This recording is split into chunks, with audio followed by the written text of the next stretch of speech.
Tonight, a battle to determine who is the most badass fictional character or real person or whatever ever. You goddamn bastards. It's a battle for the fucking championship tonight. A tournament of champions on deep fat motherfucking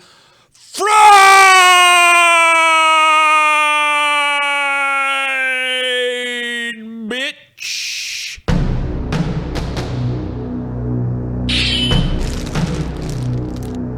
Deep fat fried.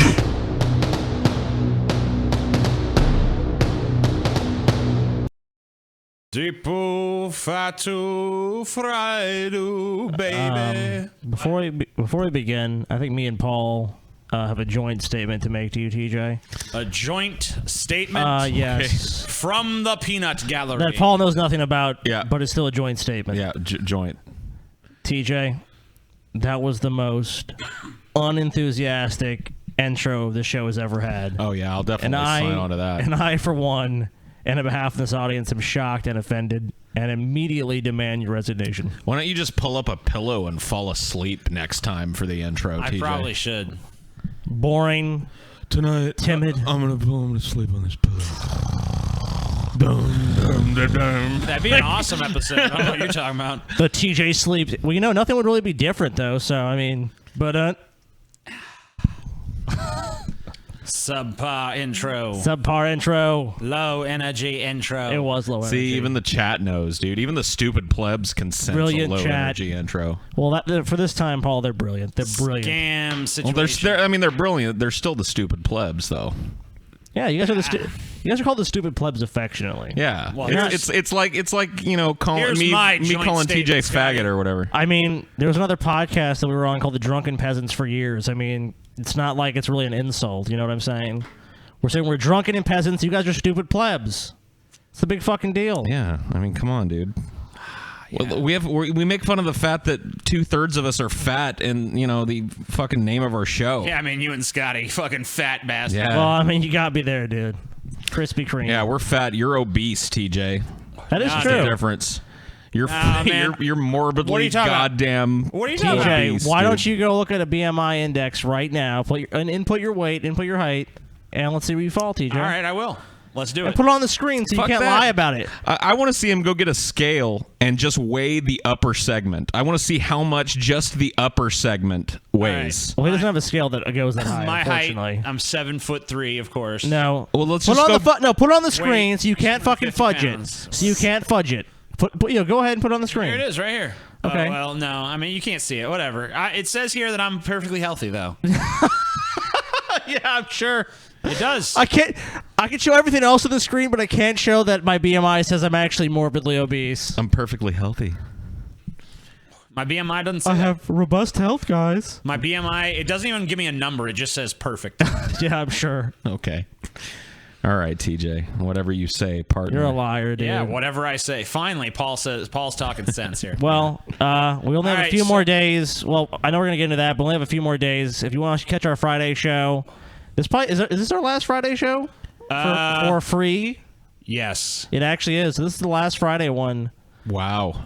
So if you guys Friday's like going behind the dreaded paywall. the evil paywall, so if you guys I want have to a sign feeling up, we probably will not be doing our shows next week because of us moving. Right. We're definitely going to be. So I would say everything's going to be in boxes. I would say DFF is going to take a week off next week, but we shall return the following week. but we will return on Monday the 5th. Yeah. Yeah. Yeah. A new And we'll studio. make sure we take care of our patrons too for the missed show as well. Yeah, they will. We'll hook you guys up with a makeup show. We got us something coming for the Patreon. Yeah, we've been brewing up something real nice for you, man. Oh, yeah. All right, so tonight's bullshit we came up with, we were like, me and Paul were talking last night. It's like, God damn it, what can we do? What are we going to deep fat fry? What the fuck are we going to do now? And a lot of ideas were bandied about. And then we started talking about the idea of brackets. Yeah. I really like them. and all the different things we could put into brackets. And I think the thing that makes the most sense for us to start off with is we just fights, because everyone loves that who would win in a fight kind of bullshit. Who would fucking win? Yeah, dude. straight up mano a mano fight. Put them head to head, and who's gonna win? And I kind of pointed out, it's like, it's just gonna be like Superman and Goku and like all these god tier ones. So, Nah, I can't go with those ones. So we decided to make weight classes. We'll probably do one with those god tier characters later on. These are the featherweights, I would say. Yeah, I don't know if these are necessarily featherweights. These are more be like welterweight. All right, or, welterweights. Maybe middleweight characters. But we've selected some here. I'm gonna fucking show them to you now. Well, show you our contenders, motherfucker. Show the brackets. So yeah. Let's see who is going against who. We're gonna give them all their own little unique intros here for a second first. So let me go ahead and pull up our fucking roster tonight. We have 8 different contenders. This is a double elimination contest, by the way, so even if you lose in one round, you might still have a chance to win. You can come back in the losers bracket. And wisely, Frollo and Pazuzu were not put on these lists because we know they would dominate. They would dominate the list. No point. Anyway, so here we go. The first entry. Crom! Arnold fucking Schwarzenegger's TJ, version of Conan the Barbarian. What is best in life? You don't have to necessarily restrict yourself to just his version. You could, To crush your enemy, to see them driven before you, and to hear the lamentations of the women. That is good. And then because we realized we had to throw some bitches on the list, we threw Black Widow on there. Oh, come on, man. She's pretty badass. She's a contender. She's got gadgets. She's got her... she's got you got to look at all the different aspects of these characters. Oh, stop thinking with your dick, dude. I do really think that ScarJo would definitely get it. I think it's pretty obvious, dude. She would get it. But she's just here for affirmative action. No one expects her to win. I would give her the most disappointing sexual experience of her life, dude. I mean, I don't know. She might have had like an uncle or something. All right, so Mike Tyson. Not a fictional character, but we wanted to put some real-world motherfucker in here. And, yeah, I mean, there's nobody that I would not... I mean, we're talking Mike Tyson in his prime. Right. Obviously. Prime, dude, in his fucking prime. Right, not tattoo face, but you know what I mean? Not bad decisions. Fat tattoo face. We're Mike talking Tyson. Fucking multiple gold medal Olympian Mike Tyson. Knock your ass out in fucking 30 seconds, Mike Tyson. That's the motherfucker we're talking about right there. John McClane from Die Hard, Great entry, I think. Yeah, he's not exactly much of a hand-to-hand fighter necessarily. I mean, he can scrap if he needs to. Yeah, he can. He's a street fighter. He's but he's crafty. He comes up with a lot of shit. He has to determined. He has to think his way through a lot of these. He gets by sheer force of will and determination, dude. We got James motherfucking Bond. Of course, you got to put him in here. I mean, look at the skill set of this dude. All right, obviously he can do fisticuffs if he needs to. Yep. He's got a roster of gadgets from Q. Mm-hmm. And he's an expert marksman. So I mean, we've got not too shabby in hand-to-hand or anything either. So a good, well-rounded competitor. You got the suave motherfucker. He might end up just fucking. He might have fucked his opponent to death. Dude. Yeah, you don't know. Especially Black Widow. Yeah. They're definitely fucking. The man with no name. You gotta have a gunslinger, right? You gotta have an Old West shit-kicking fucking ass-whooping mongrel, dude, and this is the one right here. Yeah, dude, this is it. Oh yeah, this is just badass personified. Even just looking at this, you fucking feel like your own masculinity fucking shrivel. TJ, this is like a fucking time where response. This guy's walking around with the fucking cigarette. You know what, TJ? I'm anti-cigarette, man, but this guy rolls up with a cigarette in his mouth. I ain't saying shit. That's a cigarillo. Yeah, it is. But I mean, the point remains. I ain't saying shit. I'll give TJ shit. I'll give anyone shit about cigarettes. I wouldn't say shit to this man. Fuck no. I don't think it's Batman. What do you want? Right? Yeah. I mean, it's Batman, and he's our superhero representation. I think he belongs on the list Him too. and Black Widow. Yeah, because he's not a superhuman. He doesn't have the superpowers to fall back. He's not a Superman. He's just a fighter and a gadgeteer. Yeah, I don't think did we pick anyone who's actually superhuman for this? I don't think so. I think we kept it in the realm of human beings. Yeah, plausible strength. Yeah, plausible amounts of strength. Yeah, and Ellen Ripley. Another great choice here. Another kind of similar. Almost the female John McClane. Definitely got the same skill set as John McClane. Maybe slightly different in terms of leadership and shit. Always at the wrong place at the wrong time too. Yeah. Seriously. They both got that in common as well. So I think this is a great fucking bracket. All right, so let's just take a look at our actual. Well, actually, there's one more thing we should talk about before we even get into the brackets here. Now, a great fight. Well, I mean, we can look at the brackets. This first round is going to be Conan versus Black Widow. Second round, Mike Tyson versus John McClane. Third round, James Vaughn versus the Man with No Name. Fourth round, Batman versus Ellen Ripley. Losers will go down here and compete in their own brackets. So the winner of the losers and the winner of the winners will face off, and maybe the underdog will prevail. Who fucking knows? Cool. Because there's other factors here besides just putting these characters up against each other. Okay? Yes. Because we all realize that like a great fucking fight scene in a movie, a great fight, it makes use of its environment. And honestly, Mike Tyson versus John McClane in a boxing ring or a skyscraper is a very different fucking beast, That is true. So for that reason, we have a random thing picker that we have entered in some locations that we think are be good for fights. We gave every character a home field advantage, and then we created a bunch that are not necessarily advantageous in any obvious way to any particular character. Right. So each character got something that was kind of in their wheelhouse. Yes. Something that they would kind of be comfortable fighting in, and these are going to be chosen randomly for each fight. So.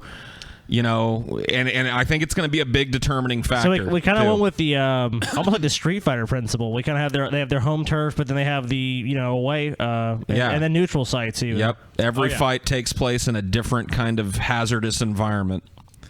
So if you guys are ready to begin, I'm ready, dude. Well, actually, TJ, there's one thing we should do. Every good show needs an undercard, and I think we need to do Pazuzu versus Frollo right now and just figure it out. Let's figure it out. Who wins, TJ? I hate to say it, but probably Pazuzu. Yep. Because, I mean... What? Well, Frollo is a man of God, but God is obviously not on his side. Yeah, he's definitely doesn't have he's open to that demonic possession. Yeah, I think if anything, Pazuzu would probably take over Frollo and do horrible things. I mean, they might actually end up teaming up. Who fucking knows? Pazuzu wins. There you go. There's the undercard. Pazuzu, champion of all time. So Conan the Barbarian versus Black Widow is the first round match. And where shall the fight? Let's see where this fight's taking place. Because give us a roll, TJ. Depending on where it takes place, that could change the tide. Yep. And Old West Town. Wow. Oh shit, dude. So we've got the meeting at fucking high noon, dude. Yeah, so I just see the streets are cleared out because this dude with a big ass sword and this chick with 2 guns is standing in the middle of the town of tumbleweeds blowing by. The fucking dust is kicking up. Some dust devils. It's high fucking noon, dude, so the sun is just baking down on top of them. And they're each standing at one end of the main drag right there through the center of town. So your feeling, Paul, is that they're going to fucking face off in a duel. They're going to fucking be standing on the traditional Western what else setup. do you do in a Western town, dude? Yeah, I don't think it makes sense for, them to sneak around. They're going to meet in the center of fucking town with an audience. Yeah, I mean, to my mind, that kind of gives Black Widow the distinct advantage because she's got guns. Well, here's the thing. He's just got a fucking sword. Here's the thing. Or are you giving him a gun, We have to equalize shit like that. For people that don't have any kind of self-defense, we got to either say, no guns or they both have access to guns. I think no guns. No guns, And dude. it's an Old West town, dude. There's obviously guns in Old West Town. So. She does a lot of hand-to-hand and shit. Sure. So let's just say she doesn't have her guns. She's I feel been disarmed. like she's got her guns. Well, if she's got her fucking guns, then this is Yeah, over. She yeah, just that- shoots him in the street, and That's why I don't think that they would. I mean, I just disagree with the setup of them on opposite. I mean, if they were both gun characters, I'd see that like let's. well, that's have a how it shootout. starts. I mean, maybe he runs into a building and shit and takes cover. I mean, is he fast? Do you feel like Conan's fast enough to deflect a bullet with his sword Yes. as he's running? 'Cause Yes, I kind of do. Yes, I I mean, definitely think he could do that. You have to give Conan credit. I So mean, I'm thinking maybe if it starts like that, he's deflecting that shit and jumping into a saloon, Right. and making her come to him. Yeah. And then maybe yeah, then she's disarmed. he's gonna have to do an ambush. He's not gonna obviously face her head on. As soon as she starts firing bullets at him, he's gonna fucking dodge and get away from her. And see, she's going to be smart enough, though, not to just wander in the front door and let him get the drop on her. You know what I mean? Sure. So if he goes into a saloon, she's a good infiltrator. She's a spy by trade, right? So she's going to know how to sneak in, how to get in through a way that he's not going to know. So that's an equalizing factor there, too. So you think at that point it kind of becomes like a hunt between the two of them? Yeah. I mean, and look, Conan is good at fighting those sneakier kinds of characters. He knows how to stay on his guard. I see him as... He's got stealth abilities himself, you know. That is true. yeah, I mean, you can't take him away as he's not like a total fucking just a total melee character. He has like stealth. He can totally get into spaces. I mean, we saw him infiltrate like Thulsa Doom's temple or whatever. I mean, he infiltrates Totally something unnoticed. in almost every I mean, movie. he was a thief. Yeah. You know, so I mean, like, obviously, hey, he's got skills as a thief. She's got skills as a spy. You know, neither of them is gonna be necessarily doing But we the have obvious seen thing all the time. We have seen Black Widow take down a lot of bigger opponents, though, too. Well, so that's what I'm saying. It She's is no slouch. I mean, Yeah, it I is think he's tough. probably gonna think that you know she's just good with the guns, and then he's gonna I think he's gonna get the drop on her in the saloon somehow. You know, and he's gonna disarm her. He's gonna take the guns away because he's gonna think, all right, if I get this bitch in hand-to-hand combat, she's gonna be easy. But she's got all that weird. Like she climbs up people and uses their own momentum against them and all kinds of shit. So he's but Conan has been shown to have extraordinary strength. I Yes. mean, well beyond well, on top of that, extraordinary defensive capabilities too. Mm-hmm. Conan has always got his sword up. He's on the guard, always ready to parry. He's been surrounded in these movies by multiple dudes. Yes. And he never loses his cool. Never gives his back to anybody for too long. He just knows how to defend himself. it was a gladiator. Especially in close quarters. I mean, that's his wheelhouse. I mean, it's hard to imagine him losing hand to hand because as well. I mean, he was a gladiator in the movie. I mean, and I'm not sure if it was in the novels as well, but the endurance and the amount of pain he'd be able to take. I mean, fighting in hand to hand combat and being stabbed and everything else. I mean, she's done some pretty impressive shit in like the Avengers movies and shit. I mean, like, she definitely has the taken on agility. some big opponents. She definitely has a fucking agility I mean, advantage. she went head to head with the Hulk and lived a couple of times. You So know what I that's mean? true. Like she was able to evade him. But I mean, she didn't do any damage. But that was a to him. total evasion, though. Right, but I'm just Yeah. saying, like she's quick. You know what I mean? She's got the ability to go up against a bigger opponent. So it's do you think the agility wins out, or does the brute force I mean, also, and the strength win remember out? here, we got to factor in the elements of like if they're in a fucking Old West saloon, what's around? bottles. Are they and- trying to use that kind of stuff? I'm sure that she is, at least, especially if she gets disarmed and he's still got his sword. Oh, well, dude, Conan's going to use that shit, too. Conan's been in a million different bar Yes. fights, so he knows how to use bottles and glasses and tables and chairs to his advantage. But is she going to be jumping around on that shit like Oh, a cat yeah. on crack? And, you know, I feel like the main thing is if he can catch her, he's probably going to beat her. But can he catch her? Right. I feel like what Conan would probably do is try and move all that debris and shit into the corners. He'd probably kind of retreat, kick tables out. He'd want to create an open space. Yeah, because force the more, her into the ring with him. The more open the terrain, the better off he is, especially if she's unarmed. But ultimately, to win the fight, she's going to have to attack. I mean, you have to have a point where she's going to be drawn in. So she has to have a total advantage when she is drawn in, or he wins the fight. Here's Is some kinda what you're shit saying. too. She has gadgets too. That is true. So she's got like these. I've seen her use those like electric things that knock people out and shit. So she's got other. I think she uses that on Conan, and he kind of is stunned for a minute, but then just kind of like. I think his constitution would allow him to survive that. She's not going to win with that. She might land a few blows while he's. She might daze him. I don't Yeah. think she's gonna win.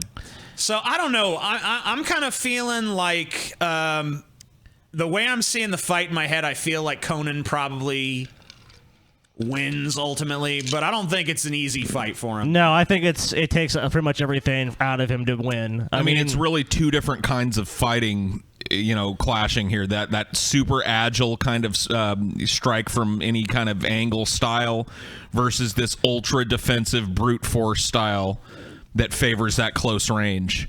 So, yeah, I think that like it being in a saloon, I think that's Conan's wheelhouse here. He's been in a million fucking bar fights all over fucking Samaria. So let me see. What do you guys in the chat think here? Because we've kind of talked this out a little bit. What are you guys feeling? Let us vote. No. Nah. Well, if we need a tiebreaker, you guys will vote. If we can't agree, basically what's going to happen is if we can't agree, then you guys will be the tiebreaker. But other than that, you're not voting. I mean, we're willing to listen to what you've got to say. Yeah, but that's what I want. That's why I'm going to turn to you and fucking get you in on this conversation, though. That's why I'm looking at you now. There ain't going to be no vote, though. He is not fast enough to block bullets. Shut up. Yeah, we've already agreed that he is. Yeah, no, he is. We're not talking about just standing there and blocking a bunch, but as he's retreating, he could fling his sword out. Yeah, we're talking about him blocking one bullet on the go, not him just fucking Darth Vadering that shit and being like, no, it's not like that. Yeah, I agree if you're saying that, but we're just saying he blocks one. Like he fucking the fight's boring if it's like she nukes him from fucking space, dude. I mean, no. He's gonna realize that in the open, like wide open space like that, she's got the advantage. She's got dude. We're talking Mortal Kombat, Street Fighter shit. We're talking these two characters are actually gonna fucking fight. Right. They're going to throw down. Look, I'm not... Listen, let me just clarify something. I'm not asking you guys to tell me who you think wins. I'm asking you if there's anything you have in terms of, like, input, like, something we're overlooking here. Like, well, what about, I saw someone, for instance, was like, well, Conan's a dumb brute and she's smart, so she's probably going to outwit him. Conan's not all that dumb. No. Yeah, I agree. Conan's not... Especially when it comes to a fight, Conan's one of the smarter people that you could know. Like, Conan is not dumb when it comes to life and death struggle. That's his shit. It's a chess match. It's like Conan's going to try to choose the best spot.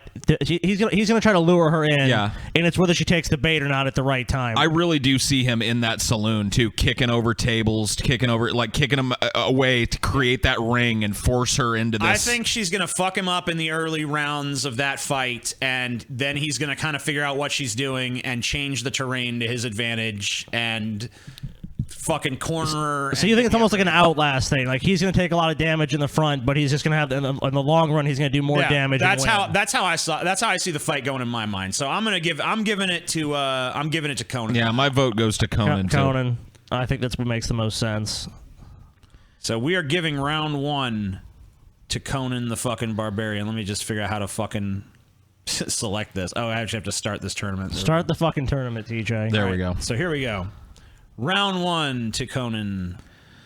So we're just gonna... they want scores and shit. I'm just gonna give the winners 1. There you go. So remember, though, for the Black Widow fans out there, Black Widow ain't out. No. She progresses down to the loser bracket. And she will, in fact, face the loser of our next round. Yeah, so whoever loses this next round, she will be facing off against. She still has her chance at glory, so calm down if you're pissed off. Mike Tyson, John McClane. So, all right, the next bout. Where should I do battle, TJ? Mike Tyson versus John McClane. Let's see where they're going to fight. Willy Wonka's Chocolate Factory. The wild card, dude. Damn, dude. TJ was like, how do you feel about Willy Wonka's Chocolate Factory for a fight? I was like, dude, great wild card, I guess. And it came up, dude. That really gives... Because you know what? If it come up boxing ring or some shit like that. What an absurd fight. Mike Tyson and John McClane wandering around Willy Wonka's Chocolate Factory. They both got a fucking golden ticket, and now they want to fucking throw down, dude. Well, I mean, I think the fact that the factory is so huge and cavernous really... I see it as, I see it as that first room with all the candy and the chocolate waterfall. That's where I see the fight happening. I'm sorry. That's just where I see it. I mean, maybe it spills out into the fizzy lifting drink room or the TV room. I mean, look, John McClane is not going to be out in the open with Mike Tyson. He's going to hide. That's what I'm saying. That first room they go in the very beginning has a lot of places for him to hide. Sure. What do you think, TJ? Where do you see it? Where do you see it starting? I mean, I see it starting in the big chocolate waterfall room. Yeah. Sure. Yeah. Of course, it starts there. Dude, but I mean, maybe they're fighting on the fucking boat and shit too, dude. Yeah, dude. The fucking Oompa Loompas are in the back fucking rowing them and shit. They're fucking fighting and shit, dude. I feel like if you got them in that closed quarter of the boat, then Tyson's just going to win. Yeah, So John McClane's not going to let that. I don't think John McClane is getting on that Dude, boat. I think John McClane is fucking just fucking bobbing and weaving, hitting Mike Tyson with shit. He's doing anything he can. I think that John McClane is going to want to like. Here's why I see them on the boat. Though I think it's going to disorient them both. Like they're going to be fighting, but it's going to be like they're going to be like, what the fuck? You know what I mean? Yeah, because the worms are crawling by and shit, and the eyeballs are opening up and stuff, and they're like, whoa, what the fuck? I mean, both of these guys are going to react to that. Sure. Yeah. You can't take the boat out entirely. Is what I'm saying. I'm saying though, like if the fight does happen on the boat, I think that Tyson wins at least that round of the fight, and McClane ends up in the drink, dude. He's in the chocolate river. Oh shit, dude. And he's got to fucking swim and find, but at some point McClane is going to kick in, and he's going to know that like I can't go toe to toe with this guy, so I got to use the environment. And who's better at that? Dude, yeah.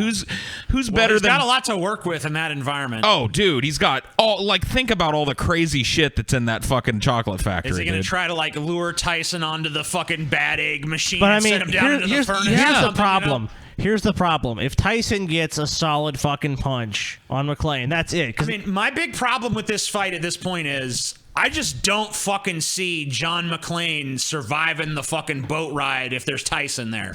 Yeah. Like, if they're in that close of a quarter, I mean, there might be some disorienting shit. Tyson would be like, what the fuck? Oh, well, boom. I can't even think of a scenario where McClane would jump on that fucking boat. That's what I'm saying. Like, I don't see McClane being like, I'm going to get on this boat. He might get forced on the boat, dude. You never know. Because Tyson, because he's going to be fucking, he's not, look, you look at Mike Tyson, there's no way you're going to be like, I'm going to fight this guy head on. No.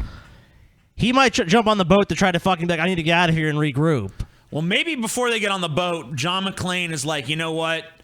Like, I gotta take out this guy, one of this guy's punching arms at least. Maybe he fucking early on uses like a fucking big ass candy cane or something and just whaps that shit on fucking Tyson's right arm or something. So he's only got his left or something. I mean, he's gonna have to whack him pretty fucking hard. That's what I'm saying. That arm's made of fucking pig iron. You know dude. what? I mean, fuck that. He doesn't go for the arms. He goes for the fucking leg, dude. Because he's still a fucking threat. But when his fucking knee is fucked, he's not as mobile. Yeah, he ain't got his proper footing. He can't do that punch the same. That's hard. I mean, like his raw punching power though is just so fucking crazy. And he's got footwork too. The guy's defensive. Like he knew how to be defensive. Like he's trained in that kind of shit, man.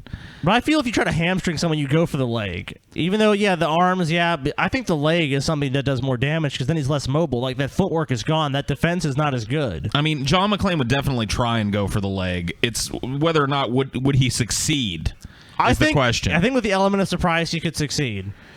So because Tyson would be used to blocking like this in this area of his body. He's not used to blocking here. I mean, let's just take a look here at this starting environment we've got. This Willy. Yeah, that'll kind of help if we can kind of take a look at that. Yeah, the chocolate factory. We need to look at the fucking chocolate room over here. Maybe McClane would lure him into the TV room and shrink him so he couldn't fight him. Yeah, I mean, like mini Mike Tyson would be easy possible. to beat. I got a basic TV mic, dude. God damn it! What the fuck is this? Come on. I said, show me the fucking image. What is your problem? Where's your problem? What's your goddamn... What your problem? Right, here we go. What's your problem? All right, this is not the most high-res picture ever, but... There's a lot of fucking places for him to hide, dude. Yeah, I mean, like, would he try to get Tyson sucked in that fucking tube? Would Tyson even fit in that motherfucker? I don't think he'd even fucking fit, dude. I just see John McClane using that river as a getaway tactic at some point. You know what? I'm thinking John McClane does not get on that boat. I'm thinking he's going to fucking shimmy up them pipes and go back into whatever the fuck that shit is. Yeah. Yeah, or just jump in the river and swim on down. Oh, you know what might happen, dude? He might jump in and get, like, use, like, the, Well, there's an area over there, too. That's what I'm saying. Like, I can see him getting sucked up the tube. I can see him going up the waterfall. Maybe they're fighting on top of that or some shit. One of the things about John McClane is in all these movies, he gets fucked up pretty badly. So I would see him... I would see him like maybe trying to go toe to toe with Tyson. You know what I mean? Maybe at first. And taking a couple of real fucking rockin' ass punches. But here's the thing: if they get real high up, if he can get him up on that waterfall, and he can get Tyson to slip or fall or push him, that he wins the fight almost right there. Sure, yeah. I mean, there's a bunch of different treacherous places just in that room alone. We're talking about environment. Does he try to use? Because I mean, look.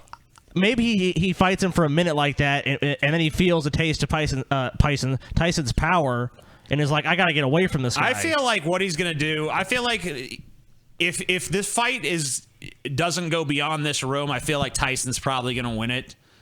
If John McClane can get Tyson up into like the TV room or the golden goose room or something, like he could probably trick Tyson onto one of those fucking platforms that sends him down to the furnace, or he could shrink him with the TV ray or something. Here's a plausible way that I see that happening.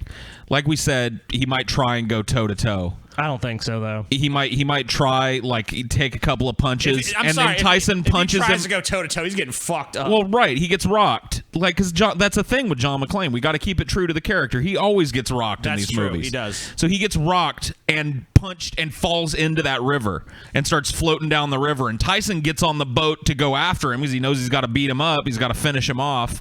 And that's where McClane can use his stealth and shit and all these other little rooms and gadgets to confound him. I think he fucking jumps out and hits him with something like the leg. He hits his leg, but Tyson still reacts quick enough to fucking hit him. Maybe he gives him some fizzy lifting drinks, or gets him sucked into that fucking fan or something. Then he gets knocked in the river. Then, like you said, then Tyson's pursuing, and then he's into one of the next rooms. Like, what is the room following the boat ride, TJ? The one with the everlasting gobstopper machines and the... and Violet eats the gum. The gum. Yeah. It's that weird invention room. And then it goes to the golden egg room. Well, no, then it goes to like the little bubble car thing. I kind of see it as McClane using something in the environment to his advantage. He uses something that's in the factory, and I think he takes it over Tyson. I think so too. Because like Tyson, I think if he would have rolled like boxing ring, this is over immediately. If he'd gotten boxing ring or we have to give it to him. Or anywhere that's like a wide open space with not a lot of stuff that John McClane could use, I think Tyson would definitely win. But there's just too many inventive ways to hurt people in this factory. This is John McClane's wheelhouse. I think you have to see it. There's too many things he can use. There's too much of a home field advantage for John McClane in the chocolate factory. I think we got to give it to John. I agree. Call to John. I know this hurts. Wow, dude. Now Black Widow has to fight fucking Mike Tyson. Damn, dude. Blacked, dude. All the minority characters are losing so far, so that's good. It's a good white supremacist show. Yeah, dude. We're definitely letting our privilege show with this show. All right.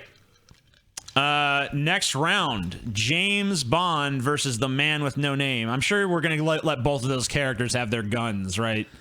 I mean, They have to. Come on. Their guns, I mean, they're both iconic gunfighter. I mean, well, one's like an iconic gunfighter. One's obviously still very good with a gun. Yeah. So give us a roll.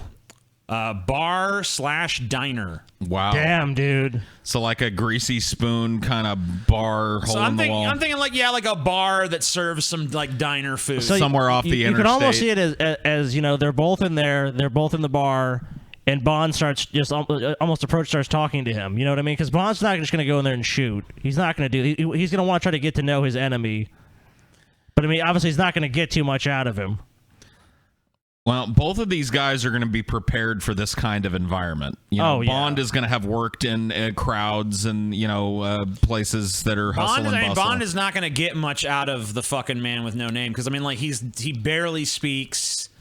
He's like a man of action. Bond is way more verbose. Definitely a stoic character. So yeah, very. This is going to devolve reserved into gunplay very quickly. I mean, I think this almost. I mean, like I hate to just waste the environment. I mean, neither of these guys really do use a lot of like props. I guess James Bond does sometimes, but when it comes down to it, if they both got their guns. This is a gun battle. Oh, yeah. This is going to go to gunplay. This is an gunplay. outright gunfight. And most of the spots around the bar area are just going to be for cover. I think I think both these guys are probably sociopathic enough that they're not going to hold back because of people in the bar. No. Yeah, I mean, Bond might consider. Both of them are probably essentially don't want, innocent casualties, but I don't think neither of them is going to hesitate too much. I mean, these are two guys that are going to quickly size each other up and see this is a force to be reckoned with. So it's going to be all out. It's not going to be like I can hold back. Now, obviously, Bond is going to have the superior guns. Well, because they're more modern. Sure. I would say that based on what you see in the movies, the marksmanship of the Man with No Name is just beyond insane. That's what I'm saying, dude. The Man with No Name with 2 6-shooters, that's a deadly combination. Bond carries what, a PP7 usually? Like a little kind of... Usually a smaller gun. Semi-automatic pistol. So, he's going to be able to throw maybe more lead more consistently, but the Man with No Name he's got the shot, right? I mean, it's, that is tough. And you almost feel like, but here's the question. If he doesn't get him, if he's able to not have cover, Bond has an advantage with a semi-automatic versus a 6-shooter. Oh, yeah. You have to fucking factor in his guns are going to run out quicker. He's got 2, though. He's got higher caliber ammunition. I would say that Bond, Bond does show more of a proclivity to use his environment than the Man with No Name, though. So right. The Man with No Name could conceivably flip a table and get behind it. But that's not going to give you much cover. Bond is going to be doing some... If Bond did that, he's just going to get his head blown off behind the table. Bond's the kind of motherfucker that's going to go back there and fucking improvise a Molotov cocktail or some shit. Sure. He's going to come up with something. Bond has gadgets as well. Also, Bond has extensive training. So, we got to figure out what kind of gadgets does Bond have in his arsenal, yeah, right, the Man with No Name is a badass, but Bond has been trained for all kinds of situations that the Man with No Name has never been trained for. I think if it just comes down to raw gunplay, Man with No Name has got it over Bond. I'm sorry. Oh, yeah, that's all he does. Because that's his thing. He's fucking perfect. He's a gunslinger, of course. Yeah, his marksmanship is beyond fucking anything that's even humanly possible. But Bond has a lot more versatility in other areas. Better trained. And he has gadgets and gizmos. I know. That can be incorporated too, depending on what he has. What does he got? Him. Does Bond have some shit where he can shoot a thing on the wall and then ricochet the bullet to go behind the cover and kill this guy? Oh, I'm sure he does. Does got he have probably an exploding fucking ballpoint pen, flash grenade or some shit. Some kind of blinding device that he can use. I feel like if we had got Old West Town, I think this would have been no contest. I think this one is really tough, but I think just factoring in the training and I think the gadgets just give Bond the edge. I think that's what ultimately wins him this fight. It kind of depends on what gadgets he has. But any of the gadgets he's usually had in these movies is going to give him a deciding victory. Sure. If it's just guns, you're right. Grappling hooks and he's got all kinds of crazy. That's going to be able to cause enough distraction or enough harm that he's going to win the fight ultimately and have that advantage because the Man with No Name is not going to expect that. Yeah. And he's not going to have that. He's not going to have an answer that's superior training, even though he is really good at what he does. Superior training, I think, takes the edge, and he wins the fight based on the gizmos. I think there is the training. I think there's at least a good chance that the Man with No Name would be able to just shoot Bond before he even knew he was in a fight. But yeah, if it came down to a draw, I don't think that there's. I don't think that's an entertaining fight. So I'd say if there's an actual battle, I think Bond takes it. Yeah. I think they're both equal in terms of that, but yeah, he's got gadgets on his side. He's got all these distracting things that the Man with No Name isn't going to know how to deal with. And he's just a more versatile fighter. He has definitely better hand-to-hand capabilities. Oh, yeah. Way better proclivity to use his environment to his advantage. I think you got to give it to James Bond. I think so too. Yep. I'm fine with that. Well, this consensus shit is weird. Yeah, this is pretty strange. Well, who knows? Maybe we'll get down. Maybe I'm sure that. Well, as the list goes, I'm sure there's gonna be more contention. There could be a disagreement at some point. We got lots of fucking rounds to go. TJ, I'm gonna come get a puff of that tobacco. Yeah. Come get it, Paulie. All right. The next round is Batman. Here we go. Batman versus Ellen Ripley. This is another one that's probably going to come down a lot to the environment. That's why I included these environments, because I knew that that's so fucking important. It really isn't a fight. So, Batman and Ellen Ripley, where are they going to be fighting? Downtown cityscape. Oh, shit, dude.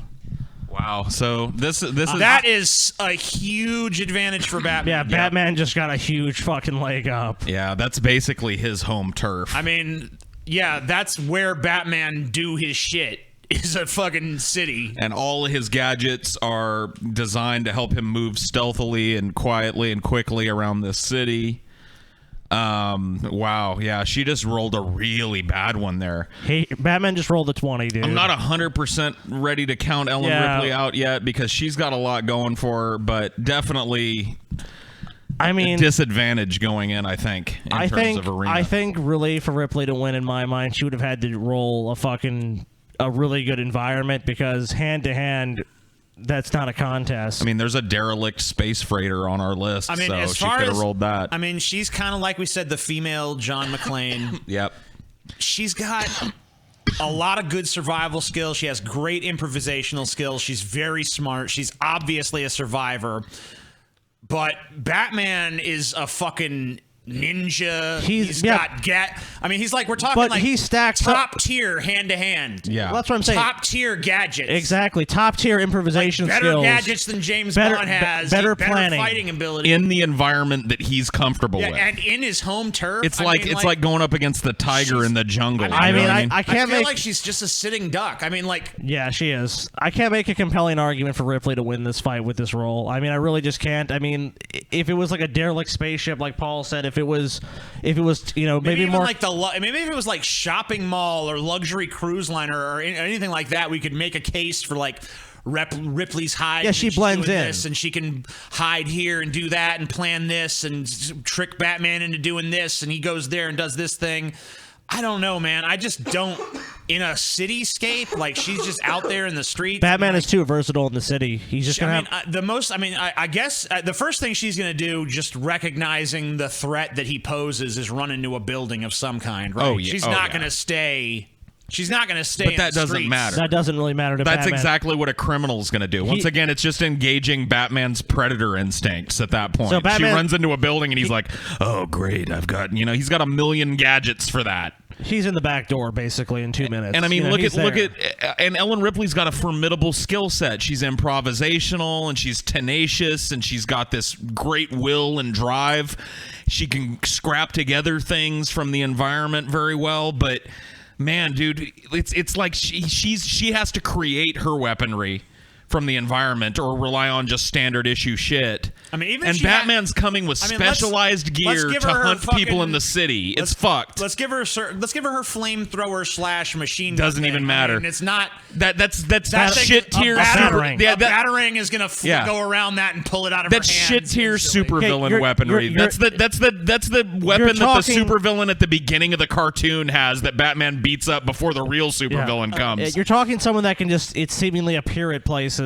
He has total stealth. I mean, she's gonna run to that building. He's gonna be in there, and she's not even gonna realize he's there until he attacks. All right, I think this is. I don't think anyone's. I just can't. I mean, I'm racking my brains trying to think of any way I can conceivably call this the other way, and I just can't. I'm sorry. It's a landslide. I mean, it's Batman. This is a good example of why we did the losers bracket, because I think Ellen got fucked by that roll.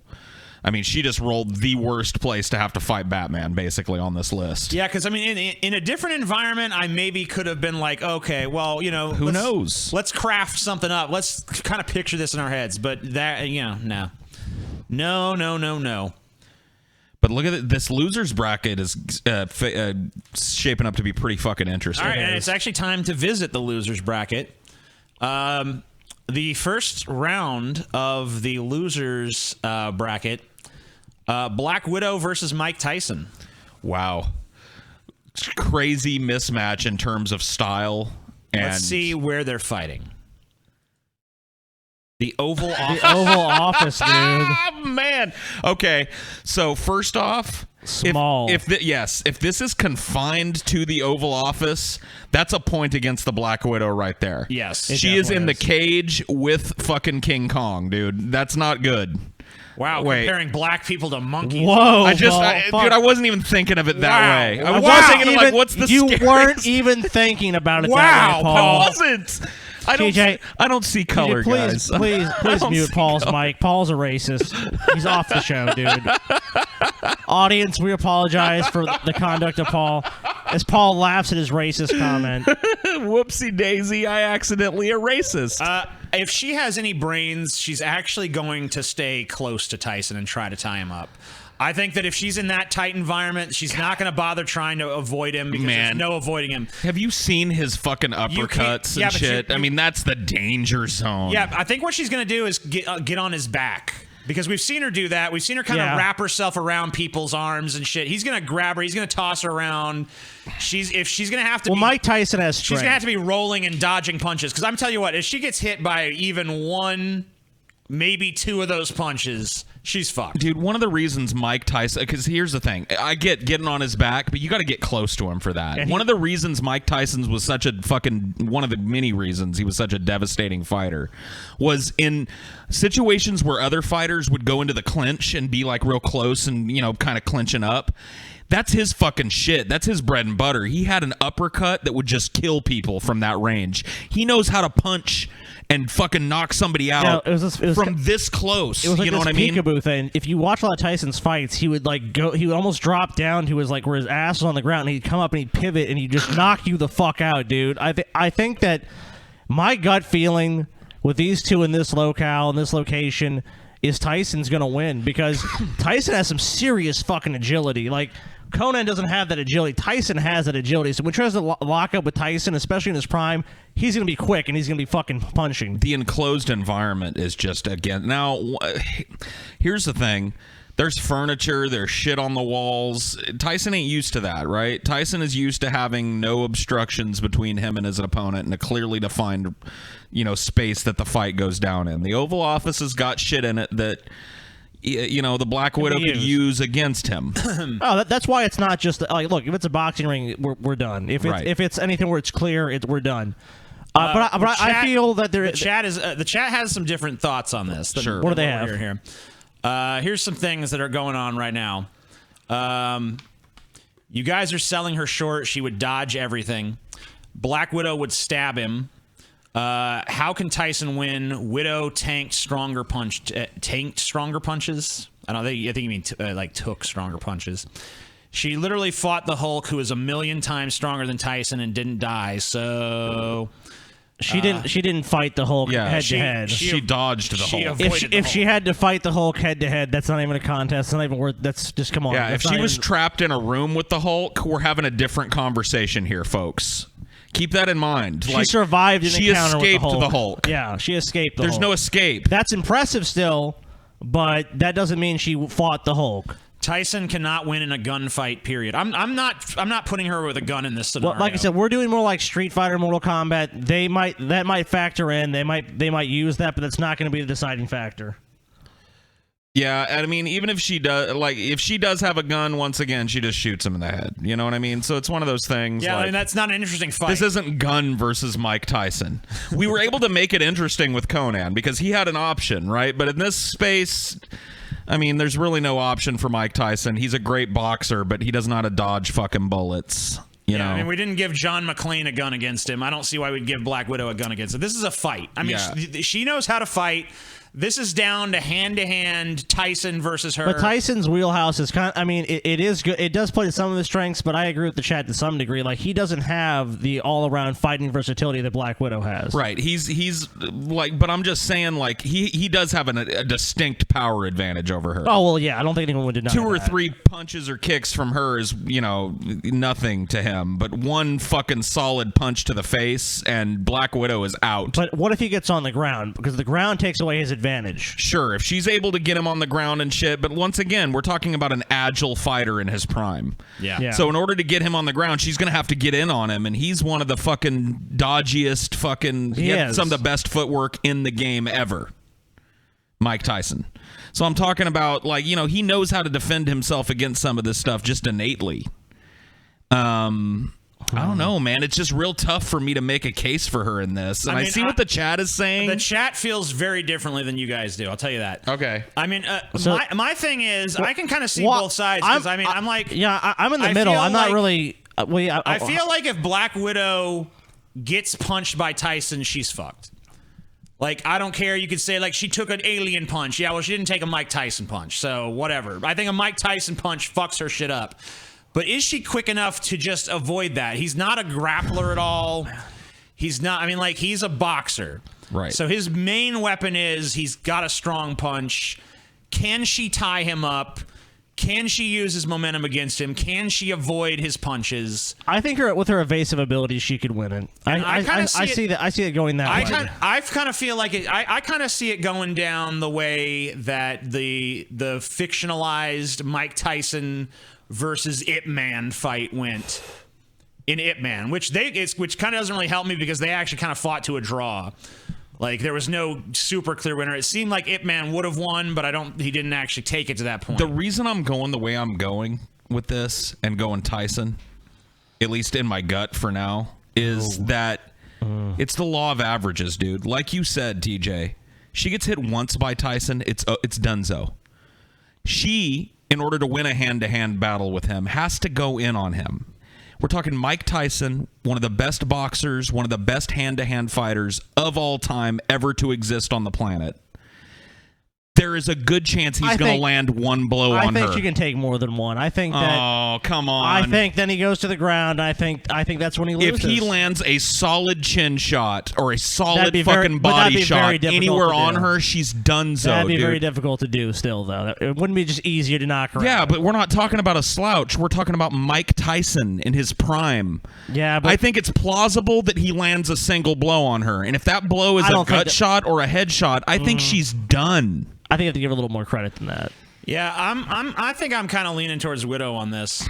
All right, well, I'm gonna invoke the right to a challenge on this one because shit, dude. I mean, the chat may be totally again. I can't see the chat once again. We can't see the chat, but I just think about that, dude. Let's take it to a vote then. You're telling me she's got to get in on him. She's got to get him on the ground. She's got to get his legs. She's got to get on his back. She's got to get close to him. I see it. I see as Tyson gets a couple of punches, but not full force punches in, and I feel like she uses her. When did Tyson ever land a half-ass punch? Like, he's gonna fucking rock her. I got someone with her abilities, because I mean she does have. I mean, she has abilities beyond probably most of his opponents as far as agility. She has been augmented in a super soldier program as well. That is true. Yeah. I mean, she does have a little augmentation.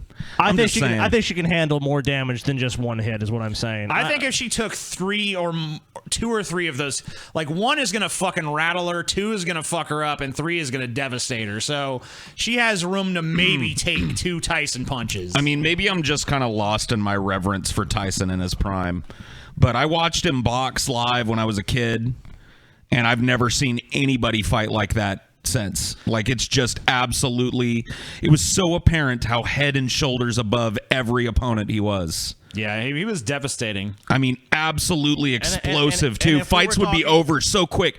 Like, if we were talking just boxing, then I would have to agree with you. But overall fighting, do you think that I can't say the same. The Oval Office, other than being a closed space, does that factor in any way? Do you want me to pull up a picture of it?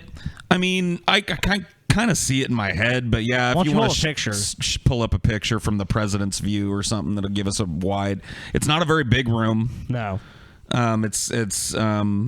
And it's got a lot of furniture and shit. It's not a small room, but it's not a huge room. I have a kind of like a wide-angle lens view of it pulled up here. Let me just get that up completely. Whoa. What the fuck is this? Pazuzu. Okay, for some reason it brought up some weird coding shit. Here we go. So, yeah. I mean, this is a pretty small room. And that fisheye lens is deceptive here. It makes it kind of look wider and longer than it is. Yeah, I think Tyson is going to throw those couches aside real quick. Well, here's the thing. I think that debris, the couches, the shape of the room, just the environment of it, I think that kind of works against Tyson, honestly. Looking at it kind of makes me think a little more. Because, like, Widow is real agile. She could use those chairs against him. Like, Tyson... Yep. You know what I mean? She could throw, kick those chairs. I've seen her do that shit in the movies where she'll throw something up in the air and kick it at somebody. You know what I mean? She could kick one of those chairs at him and shit. She's gonna do everything. He's gonna do everything he can to clear that room, and she's gonna do everything she can to keep that shit in his way. I mean, there's 2 stabs that she could use right there. Look at the flags. I mean, she's definitely gonna fight him with the fucking. I mean, she's not gonna. I don't know. She might think that's too sacrilegious or whatever. No, probably not. She's gonna. She has no reverence for that. No, she's gonna fight with that. She's definitely grabbing that flagstaff. Yeah. So now, honestly, I'll change my vote now. No need to go to the fucking. I'll go over to Widow on this because there's just too much extra shit in there that she knows how to use that he's not gonna have any idea how to do anything. She's pretty with. Definitively winning the poll anyway. So. All right. Anyway, I think we're over our contention on that. So yeah, let's go I think ahead. we've decided. Unfortunately, Sorry, our Mike, only real world dude went out in the first round of the losers bracket. Well, I mean, it's pretty respectable that he even made a list full of, that's true. Fictional characters who are superhuman. I mean, not actually. I mean, not canonically superhuman. But, when I'm thinking about Tyson, it's kind of the mythologized Tyson anyway. Of course, the dude that could punch anybody out with one punch. You know what I mean? Yeah, sure. So we're thinking of Tyson in his prime, but the way you remember him, just being like the way you looked at him as a kid, an unstoppable force. Yeah. All right, so the next bout is the man with no name versus Ellen Ripley. Okay. Ooh, location is going to be. And I'll so reveal the location momentarily. Let me just delete this poll. Black Widow, by the way, winning by 58%. Still a respectable number of people were thinking Tyson had a good shot there. 2 very different skill sets here.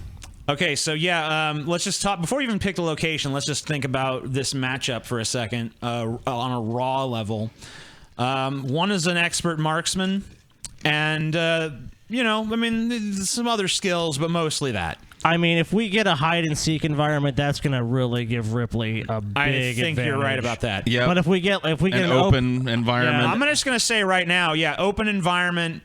Open environments favor the man with no name pretty heavily. I think that. Yeah.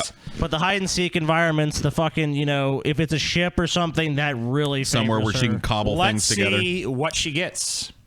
Steel Mill. Well, he's fucked. Steel Mill is right up her alley. That is Ripley to a T. She is going to find some fucking steel smelter device and turn it into a fucking lava spewing nightmare. And he's not going to have a fucking chance, Yeah, she's right? going to improvise some sort of device. That's her shit. And it's going to kill him. I mean, fucking Scotty just called it like Babe Ruth, a hide-and-seek environment, and then we roll like a super hide-and-seek environment. Yeah, do we really need to get in too much to this? No, I think honestly, no, that's terrible role for the man with no name. We're already an hour into the show. We don't need to... I mean, Steel Mill, like I said, we pretty much know with a lot of these. Well, let's see if the audience is okay with us going. Does everyone agree? I mean, obviously not everyone. Most people are saying Ripley. I think it's pretty clear that Ripley wins the Steel Mill. The man with no name. You're a cool character. I think you would have won in an open field. But not in a combat, Steel Mill. That's just a shame to give it to anyone but Ripley for those two. You just ain't got it here. So all right, she moves on to the next round. Just a bad roll. Ellen, all right, so now we are progressing on to round 2. Oh, man. So we're talking about Conan the Barbarian versus John McClane. This is going to be real dependent on fucking environment once again. We said, that's why we did environment. Pretty much all of these are. That's why you guys came up with environment, because you guys knew that would be the deciding factor. All right, so this one, let's just figure out where they're going to be. Okay. Boxing ring. Oh, fuck, dude. Conan the Barbarian is going to destroy John McClane in a boxing ring. I mean, that like I said, we're done. With that roll, I'm sorry. Right? Do we need to go into it? I mean, let's just briefly. You know what? For the sake of it being the first thing in this round, we have to talk about attempt to talk about how this goes. Okay. I mean, Conan the Barbarian rears back with his giant two-handed fucking sword and eviscerates John McClane. Right. Chops him neatly in half, wipes the blood out of his eyes, and goes and fucks 17 topless dancing wenches. Yeah, that's just the worst roll for John. Sorry, John. There's no fucking way, dude. You still got your chance, John. You're still. Yep, he went down to losers. So you still. got a chance. Look, John McClane and Ellen Ripley. Well, we said that she. Hey, you know. Wow, dude, that's a great. That's gonna be so cool. That's gonna be cool. See, now that's what we're talking about. getting contentious because that is because the hide and seek one doesn't mean either of those guys win. Yeah. And head on doesn't mean either of those guys win. Yeah, because they have a real similar skill set. So that's an interesting one. All right, so the next one, James Bond versus Batman. Damn, dude. Both gadgeteers. Wow. And that's real. Both highly trained, Yeah, specialized. fuck, dude. Let's see where they're fighting. Miami Beach during a Category 1 hurricane. Fuck, dude. Holy fucking shit, dude! This is gonna be the baddest ass fight ever. I want this to happen for real. Holy fucking shit! I want that to be a fucking movie, man. All right. I want to. No, dude. Fuck you. I want to see Batman. Oh man. And James Bond fight on Miami Beach during Epic. a Category 1 hurricane. God damn it. The Christian Bale Batman. Not or Michael Keaton Batman. Not Epic. fucking. I'm thinking just Batman. Oh, I'm not assigning an actor. I'm just saying like Batman. Batman. Okay. The broader, just like amalgamation of all Batman and what worked. And I'm doing the same with James horrifying Bond. blend of Michael Keaton, fucking Val Kilmer. George Clooney, Christian Bale, Adam West is in there. Yeah. What was the fucking Batman card? It was like the Batman Visa or American Express or something. Don't leave the cave without it. That guy is going to be rolled into it. That's just kind of terrifying. I mean, for this, oh man. Okay, so wow. Let's just get some. Let's just get some other way. That's tough because you before can't. we even start talking about how this fight's going to go down. Let's just compare and contrast these two because they're very similar. Yep. All right. They both a lot of gadgets, a lot of tech, Non-conventional fighting tactics. Yes, they're both excellent fighters. Both excellent marksmen. They're both very suave. I mean- Well, I guess Batman's not really a guys. marksman. Yeah, he doesn't like he- guns. He doesn't really use guns. Batman doesn't really use guns that much, or really at all. So that's kind of a factor. But that's here. never- because but- we but got to you know give what? Bond guns in this. But you Bond know what? definitely has- But I that's mean- never really stopped Batman from beating the shit out of people Batman that has had guns. not only has Batman gone after henchmen with guns, he's gone after Yeah, expert marksman criminals like fucking Deadpool. Deadshot. Yeah, Or so that's Deadshot, not yeah. going to really. That's not going to really determine. So the I don't fight. think that Batman's gonna. I don't think Batman has a lack of experience. These two are gonna. It's gonna come down to hand to hand. It really is gonna. I think these two it does Yeah, because like- the gadgets. They both have the They're gadgets. both gonna. They both have the gadgets. They're both gonna fucking go through them. Right. And I think it is gonna come down to a fucking like. This is a brawl. battle. Yeah, this is a fucking real battle. Now let's take a look at Miami Beach. Here, I'm gonna pull Miami Beach on up. Okay. You guys kind of discuss this while I'm doing that. So, man, I would say that, the city environment, but see, that's where fucking Bond does his dirt too. So both of these dudes are adept at doing their business in skyscrapers and cities and Anywhere. nightclubs I and mean, anywhere that you would find these in are Miami two Beach. guys that know how to adapt to their environment. They know how to improvise. They know what to look around for. So I mean, it's But none of them are specialized to fight in a fucking hurricane. no. That is the big. All right, so deciding here's what we're factor. looking at here. This is where they are. I mean, you got a But you're not beach. going to have this. This is not going. That beach is going to be gone. Can you look at Miami Beach during a hurricane? All right, Yeah. let's pull it up. They probably got it. Miami Beach. Almost certainly. If a Category 1 hurricane hit Miami Beach dead on, there'd probably be like what? At least 20 or 30 feet of yeah, there's So storm here's surge. we go. We got storm surge. So they're not going to be on that beach. No, they're gonna be fighting in flooded, ruined areas. Well, I mean, a lot of these are way bigger hurricanes too. We're talking about a Category 1 here, Yeah. So I mean, we're not talking about like the storm of the century. but they're definitely not going to be fighting on the beach. You've got some fucking high winds. You've got at least 75-mile-per-hour winds going on. I mean, yeah. So they're probably I'll- going to have to just by necessity fight indoors and shit, building to building. I think a lot of their fight has to take place outside just for Yeah. thematic reasons. it says Miami Beach. I mean, there might be some sort of cover. It might be a bridge nearby or something. But I'm feeling like it's in this, the elements. To me, this motherfucking fight wraps up. I mean, I feel like they both give each other what for. It's pretty fucking evenly matched. It's gadgets versus gadgets with a little fucking fighting going on here and there. But once all the gadgets are expended, once Batman's And a lot of the utility gadgets- belt has been thrown into the fucking storm Well, surge. also, a and lot all of the this gadgets shit. are not going to be useful with that wind. Yeah. I mean, try to take a shot with that kind of wind. I'm feeling that this motherfucker ends like on one of these fucking rooftops or on a fucking big ass balcony or something as a fucking just brawl. I see Batman, his clothes all torn up, James Bond suits all torn up. You know what it is? The wind is fucking sweeping. They're on them top both. of a fucking one of those skyscraper fucking condominiums in Miami on the beach, dude. They're fucking fighting on a rooftop. I mean, I think we have to consider some things that are probably going to help Batman here that Bond just doesn't have. Some gadgets. Innately, Batman has gadgets that are going to help him see in a hurricane. He's got these like goggle things that'll come down over his eyes and shit. Yes. Yeah. So Bond ain't got nothing like that. He's got nothing that's going to shield him from fucking hurricane winds. I mean, yeah, the Batsuit's going to give him some advantages, too. The Batsuit is a much better all-weather device than what Bond is. You know, Bond's going to be in a tux, right? Yes. For this fight. So that's going to be sopping, soggy, wet. He's going to be freezing fucking cold. The Batsuit's temperature controlled. Yeah. So, once again, points for the Bat. Yeah, that is. I mean, it's just starting to stack up in my mind here. Let's just be real here. If these two are, let's say that we didn't draw Miami Beach during a hurricane. Let's say we just drew like they're in a boxing ring or something. Right.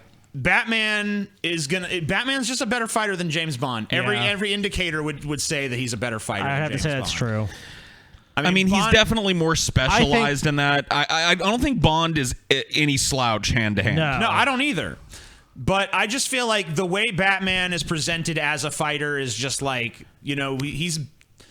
I mean, like the fucking caliber of villains that Bond has trouble with are almost the kind of villains that Batman is beating up on a weekly basis. I see it basically like a boxing ring. Maybe Bond actually wins it. Maybe in a fighting ring, maybe he can win. But with all the elements and with all the advantages he has, I think ultimately he outlasts Bond and just wins. I think like Paul said, temperature control. So Bond's gonna be cold. He's gonna be fucking have this wind. He's gonna be it's gonna be wearing Batman's him down gonna be fight. dry everywhere except from the nose down. Let's remember too that buildings, like scaling a building, is not the fucking ordeal for Batman that it is for Bond. Like Batman will be right up those fucking buildings. Like I mean, but he's not used to doing it in a fucking hurricane. I don't really see Batman being able to be as agile as he's used to being, because that hurricane wind is just gonna blow his ass true. around. He's gonna be fucking blowing on the line there. That grounds him there. So I guess that's points for Bond. But I'm just saying, like, the Batsuit inherently, as a piece that has to come with Batman, is such a better gadget for that kind of fighting. And it's in gonna my absorb mind. some of the damage. You know, I mean, who knows what Batman might have some shit for high wind environments. I mean, He might. Yeah. I mean, but Bond might too. Sure. Honestly, I mean, Bond's fought in some crazy fucking places. I gotta give it to Batman on this one. But yeah, Batman, I think I just think he comes to the fight better prepared for that X factor element of the hurricane. It's close, but yeah, I think with the hurricane draw, I think you have to give it to Batman. I agree. Batman is not always built like a truck. There's lots of different artistic depictions of Batman. Yeah, I mean, if we're talking about 1950s TV show Batman here, Batman has a cape and his cape comes right off. Like if he couldn't get his cape off easily, he wouldn't go around with a cape. Yeah, like, we've seen him a million times just pop the cape off. I mean, it just goes like poof. Yep. So the second the cape that's not is a in problem. position, he's just going to be advanced. That's not a hindrance at all. The Batsuit won him that because like it just gives him way better protection from the elements than anything I can conceive of Bond having on his little gadget list. Yeah, in fact, Batman might use that cape to his advantage by throwing it in Bond's face and tangling him up in it or something. I mean, who fucking knows? He might have a fucking thing that would allow him to, use the cape and stiffen it so that he can move in the wind and let the wind carry him for a distance. You know what I mean? Like, yeah, I mean, Batman's crazy, dude. He's got crazy shit. All right, so we're gonna fucking give this to Batman. Dude. Definitely, I think this is pretty easy. Man, these environment really have been the deciding factor here a lot of the times. I mean, I was pretty sure when we added Batman to this list, he wasn't going out in the second fucking round. I mean, no. All right, so I'm going to submit that score right down. Next round is going to be Batman versus Conan the Barbarian. Shit, wow, dude, what a fight. That would be a hell of a fucking fight to see. All right, so it's time to go on to the losers round. James Bond versus Black Widow, kind of super spy versus super spy there. Yep. The battle of the spies, dude. Let's see where it's happening. Dropping a little frames there. Oh. to see if lowering the bit rate will help.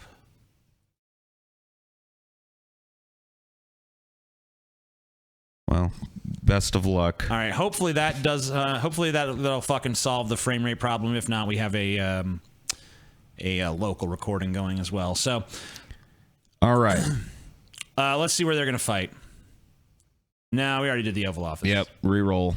Shopping mall. There we go. A shopping mall. Yes. So. It's a good locale for them to fight. James Bond versus Black Widow in a shopping mall. A lot of it's a good, like Scotty said, hide and seek environment. I'm sure both of them would be playing both the cat and the mouse in that scenario. Yeah. Both probably with weapons too, would you say? Oh yeah. Yeah, for sure. Look, if we're gonna put, I think it makes sense in that scenario for them both to have gunplay is definitely their involved. weapons. They're going to be shooting at each other for sure. They're going to be using gadgets against each other. Yep. The gadgeteers are doing pretty well in these battles. You can't. Like when it comes to gadgets versus no gadgets, gadgets is pretty much always going to win. Yeah, you have to have a huge mitigating factor to those gadgets. If you don't have it, it's kind of hard to see that person is winning. Especially we're not talking like god tier people. They can overcome that. We're talking people or characters rather that are kind of reliant. on are reliant on the tools around them. Right. Yeah, it's. I think that they're pretty evenly matched. I feel like different styles of combat, but pretty evenly matched on that. Both combat well trained. level. So Bond as a character, even in the canon, he's a different dude. Bond is more of a spy name, right, for these 007s that come along. So we have to take into account all the Bonds, and the more modern Daniel Craig Bond is a way more urban environment type of guy. So he would be right at home in this kind of environment. Yeah, he would be fine in a shopping mall. That's almost like something you would imagine Bond being in one of the films. Right. But it's also a place where I'd imagine Black Widow being in one of the films. Also blend into. So the environment is not really a big mitigating factor here, I don't think. I think they're pretty equal. I think that because the characters are so similar, it's not really, the environment's not coming as much into play here. So we've really got to... The ways that the environment might come into play is I think Black Widow would probably be a little bit more protective of civilian life as an Avenger and stuff than Bond will. Bond is not, it's not to say, James Bond is not looking to fucking have massive civilian casualties. He's not an evil character. But that's not the first thing on his list. But, his priority is going to be his own survival above the safety of the public. The mission. Oh, of course. And, whatever his mission is. Yeah, a mission above the safety of the public, above all. She'll be the same way, but I think she will probably be a little bit more hesitant to go all out in that environment than he will. Sure. So maybe that's an area where there might be a little bit of difference. But we've got to think realistically, a place like that is going to clear out pretty quick. Yeah, it's not going to take too long. No. Gunfire, that place is in empty. the opening, maybe that hesitancy on her part is what gives Bond an opening to strike the first blow. I think it does. In the battle. I think it absolutely does. Yeah, he's going to recognize, perhaps that she's following him or, whatever is going on. And so you think he strikes first is what you're saying? Yeah, I think he sees an opportunity that he knows is probably going to injure some civilians, possibly kill him, but is also going to hurt her, and he takes it because he's got to win. So he rolls a little grenade at her or some shit, takes out a couple of civilians, and she takes a big explosion blow, Yeah. For some reason, I see this starting in like the food court area. Sure. I kind of... TJ, you probably just imagine yourself there like eating a hot dog. I just see myself there. Oh, fuck that, a corn dog. For some reason, I imagine this being in the food court area, the only right place in the mall that I'll ever go. Right by the corn dog stand and shit, maybe a chili cheese coney. If I'm a little hungry afterwards, maybe some ice cream. Orange Julius afterwards, hell yeah. Yeah. This fight makes me thirsty. And then later on, we'll get some Cinnabon, too. Oh, God. Cinnabon is good. It is. What, are you denying it? All right, but I'm fine with it breaking out in the food court. Shit often jumps off in the food court. It does. That's true. Makes sense that the Black Widow and James Bond would have beef in the food court to me. No pun intended. I'm fine with that. So yeah, I'd say in that opening salvo, as people are running around and shit, or completely unaware. Some fat Americans are fucking taking their Chinese food slop. We they got just some bought like down. hardcore Black Widow fans in our chat that just think she would destroy everyone on this list. Wow. Black Widow vs. Hulk. Black Widow. Go write some fucking Black Widow fan fiction. Yeah, go write on your some fucking. go write some Tumblr Slash blog or some Yeah. shit or whatever. I mean, she's been given her dues here. We haven't been unfair to the Black Widow. We haven't even said she's lost this yet. No. I mean, we're saying it's pretty even. We're just trying to figure out how this goes down. I'm just saying, I think it's totally It's fucking plausible tough, that dude. opening blow goes to Bond It because is. he has less regard. That's what I'm saying. He's not gonna fucking hesitate as much as she is. She's gonna be like, oh, I'm in a civilian area, all this other stuff. He's gonna be like, fuck that, kill this bitch. He might even do something to intentionally endanger civilians to cause her to try and save them and endanger herself. He go that far. I don't know. I mean, James Bond sees an opening. You know what I mean? Well, that's kind of what Bond does. He has to find the opening in these organizations, or he has to infiltrate. I mean, now of course she can do the same thing. She's right. But at the same time, it just seems more plausible when you compare the characters that Bond is going to go for First Blood. It just makes more sense. It really does for the two characters.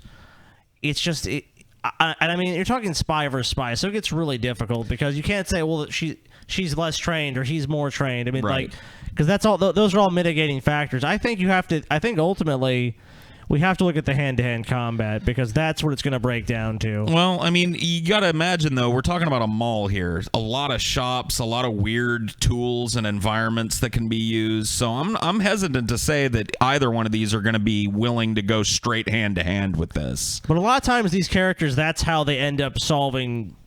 Like when they're in fights, that's how their fights get resolved. Is that they use their environment. I think it's who strikes more blows and who gets that advantage early on. And then when it gets to the gritty, they're really fighting it out. That's who ends up winning the fight. That's how I see it going. Sure. But they're definitely going to be going shop to shop, hiding, sneaking, both of them doing the cat and mouse game. Yeah, they're going to use their environment. Yeah, that's not to be ignored. I'm not saying like I think that's how it ends, but there's a lot of in between there. There's going to a lot of times there might be a sporting goods shop. You know, there might be a store where they can use like things like there might be golf clubs, there might be baseball bats. You know, there's going to be other things that come out into the environment that they're going to use. And both of them have gadgets on gadgets, too. It's crazy gadgets at their disposal. So once this place clears out a civilian... Who has better gadgets, would you say? Would you think? I mean, the two? It just depends. I mean, both of them are really known for their gadgets, right? So she's got a lot of crazy, like... ways to disable people. She's got like the shock things that she can shoot at people, different kinds of bullets that do different things, gas, like infiltration type of stuff. Bond has more of these kind of spy type gadgets, right, that look like something else. So but he has, you know, he's known to have laser pens and shit, so he might have like a fucking laser he can pull out on her. I mean, it just depends, man. Both of them are going to be expert marksmen. You know what I mean? Yeah, I mean, this is really hard because to me, I mean, both of these the two loser rounds we got on the bracket right now, this James Bond versus Black Widow and John McClane versus... Well, how do you feel? I feel like both of those we kind of ended up with male and female versions of the same character. Yeah. Well, how do you feel the fight goes, TJ? Because I mean, you were out of the room. I think we should go. I was thinking about it while I was out, and I really think this one should go to the chat because I feel very conflicted. Yeah, on this. I really do too. I don't know if I want to let them decide it, but I want to hear what they say at least. I think that we should at least vote and then see where we come out. I'm going to create a Twitter poll. I'm not saying we'll definitively go with what the poll says, but I think it might be helpful to see which way the crowd. Well, are you ready to vote on a winner, TJ? Do you feel comfortable yet, or do you need a little more time? No, I feel like I need more. I feel like I need more discussion because I'm not sure. Yeah, same. It's just it's so conflicting because you can really see it going either way with this one. It's not. I mean, the environment, like we said, that's kind of given us a lot of answers, but this one, it doesn't really give us the answer. It's not even really a factor. Yeah. It's both of well, these. it is a factor in what the damage they can do. Now, Right. Now, if we're thinking of the typical shopping mall, you know... I think the environment confers a slight advantage to James Bond, at least early on while there's still people. Yeah. Yeah, we talked about that, but But I don't think he but that's kills not, her. But in that's that. not when the fight's I don't gonna be think he's determined. gonna. Yeah, I don't think he determine. I think he just sets the tone of doing damage. Or now, I think it's plausibly wounds her in that exchange. The first blow of this isn't gonna matter. She's gonna answer him back at some point during the fight. Yeah. This is not gonna be a quick fight between these two characters. There's going to be a lot of back and forth. I mean, like, if this fight was done well, like if we saw this fight depicted in film, this is going to be a fight that goes like a lot of back and forth, a lot of them and it's gonna using their gadgets against each other. It's going to tear up this measures, entire countermeasures. mall. The mall's going to be destroyed. I mean, she's like a female version of him. That's what I'm saying. They're mirrors of one another. So it's very hard to. I mean, we have to get down to the nitty gritty, like the specifics. I mean, if you really think about it, because he's a man, he does have an advantage because men are better than women. So, I mean, that's an important factor as well. But I mean, if it goes to hand, who do you think has the advantage there? You know what? I mean, like, I think her fighting style is really cool.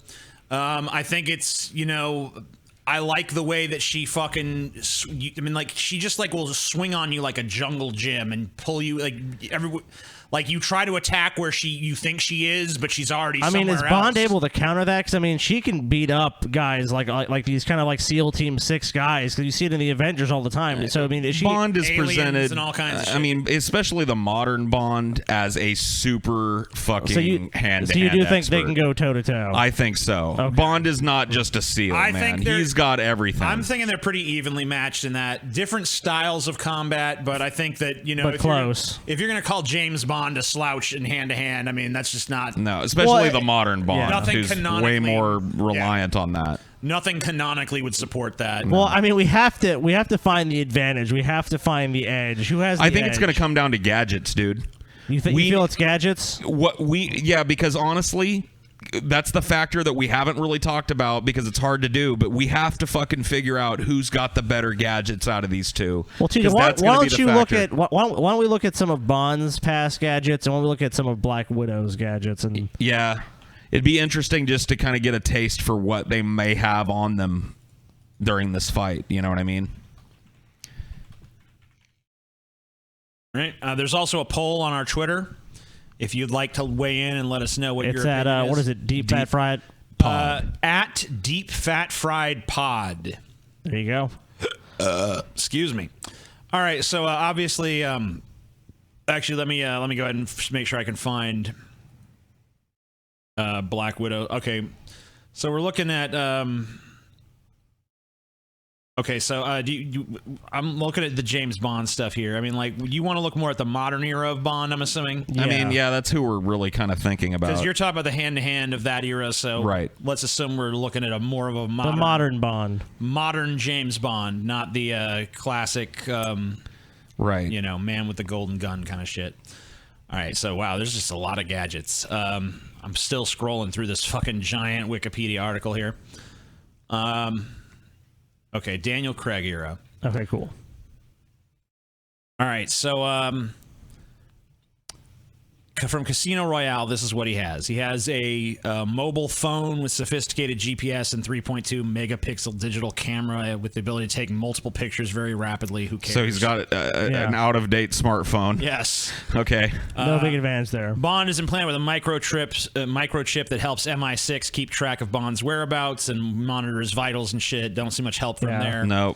Tracking device. He's not going to need to track. I mean, maybe he would need a tracker in the mall. Yeah, that'd be something Like he could he'd know land where on she her. was hiding. Yeah. If he fucking had that on her. Omega Seamaster wristwatch. Who cares? That's just a watch. Yeah. Explosive keychain. Okay. Originally used in an attempt to destroy a commercial airliner in Miami, Bond removes this from the fuel lorry and attaches to a henchman's belt loop. So he has a bomb that's in a keychain. Okay. That he can use. Sure. Kind of interesting. So he might have some sort of small explosive on him. I think that's fair to say. Stupid mobile phone again. A lot of this stuff is just actual products that are available, not cool MI6. This may be a deciding factor because modern Bond is not as gadgety. Yeah, that's true. He still has gadgets, but he's not. What about in some of the other Bond movies with Craig?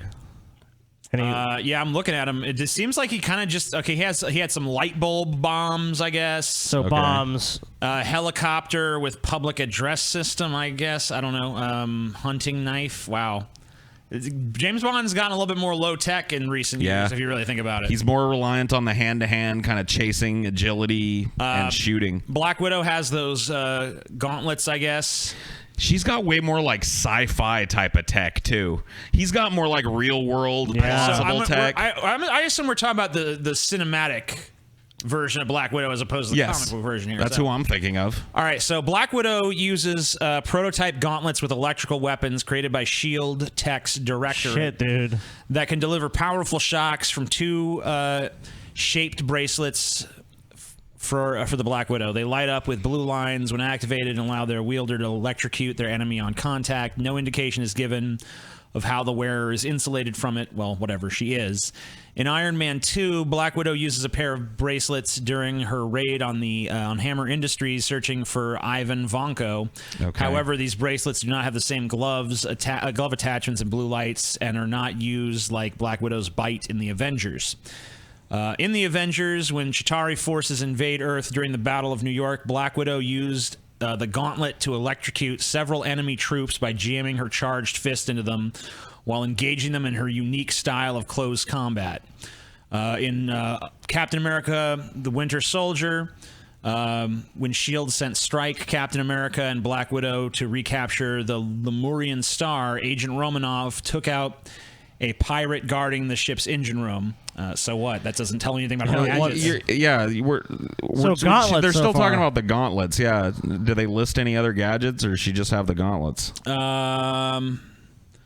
Firing electrical projectile. Yeah, she has the gauntlet. I mean, it's pretty much the gauntlets, but they seem like they have multiple capabilities. Like they can electrocute you, they can shoot projectiles, and all this other stuff. All right. Damn. Well, I think I got to give it to Black Widow then. I think she's just got the way more high-tech gadgetry, and that's what it's going to come down to between these two. The poll is really close. It's 46% James Bond to 54% Black Widow. Yeah, I think the chat's got the right idea. I'm here. on the fence, but you know what? I'm impressed by Black Widow's showing in this contest. Even if she's in the loser round, she's I dominating. have to go with Widow, dude. I've heard enough. I think the chat is kind of getting it right. It's a little bit more in favor, and I think she edges Bond, but just a little bit. I agree with Paul. I think the tech is really what does it. Yeah, I mean those fucking gauntlets alone are way better than Bond's a fucking modern, cell phone. Yeah, Bond's modern tech is not really much tech. Give Daniel Craig some Roger Moore shit, and then he might have won this. I think he probably would have. Yeah. But I think as it stands, where all he's got is like some exploding keys, you know. Like Paul said, he does some damage. He gets the first, he strikes first. But give him some of the shit you gave Pierce Brosnan, for fuck's sake. Yeah. All right, so next round, also two very similar characters, also the male and female dichotomy of the same character, sort of. Man, this is crazy how it came down to this. John McClane versus Ellen Ripley. Yeah. So hopefully we don't get boxing ring. Mirrors of one another in a lot of ways. That's not as interesting. I mean, who knows? We get what we get. We want hide and seek with these two. So let's just see. I mean, like maybe they'll get something that favors both of them, or maybe they'll get something that doesn't favor either of them. We'll see. We already did that one. Yeah. We did that. Yep, did that. I should have just been taking the. I don't think we did Skyscraper. No, we haven't. Shit, dude. Well, that's we know whose home turf that is. Then. Yeah, that's John McClane's fucking home turf. Shit. But he's up against Ellen Ripley, who, I mean, she's moving around that fucking atmosphere processor that's like a giant futuristic. Yeah, so it's not like she would be out of her element here. I don't really feel like she's out of her element there. But he's definitely like I don't know. But we know for a fact that he can kick ass in a Skyscraper pretty fucking well. He can definitely do that peekaboo. He can come out and attack her and then just be gone. Yeah. But I mean, she's going to be looking to do the same kind of thing. Yeah, she's gonna. I see her as a little bit more defensive, to be honest. I see her as a more defensive character than him. I mean, until in Aliens, when she goes into the fucking thing straight at the queen and every alien in the place. That was to save the fucking girl, though. Well, I mean, what's on the line in this fight matters, I guess. Yeah, I mean, I guess it kind of does. Like, is she fighting for? I mean, what is she fighting for? I mean, maybe John McClane's gonna kill Newt, dude. he's got Newt tied up in his basement somewhere. Damn, he changed a lot. Things have gotten rough for John McClane. All right, fair enough. Yeah. I mean, that's part of her fighting, and if we don't give her that emotional, drive, then we're gimping her. Yeah, I it's agree. like giving the man with no name, no guns. You know what I mean? So she's more. What you're saying? She's gonna be more motivated to be aggressive and not just strictly a defensive. Well, I mean, she has to be motivated to fight somebody, right? And, well, that makes sense. and a lot of these characters, their motivations don't really matter as much. They're soldiers for hire or superheroes or something, But when you're talking about Ellen Ripley, she's just a pilot that gets dragged into this shit.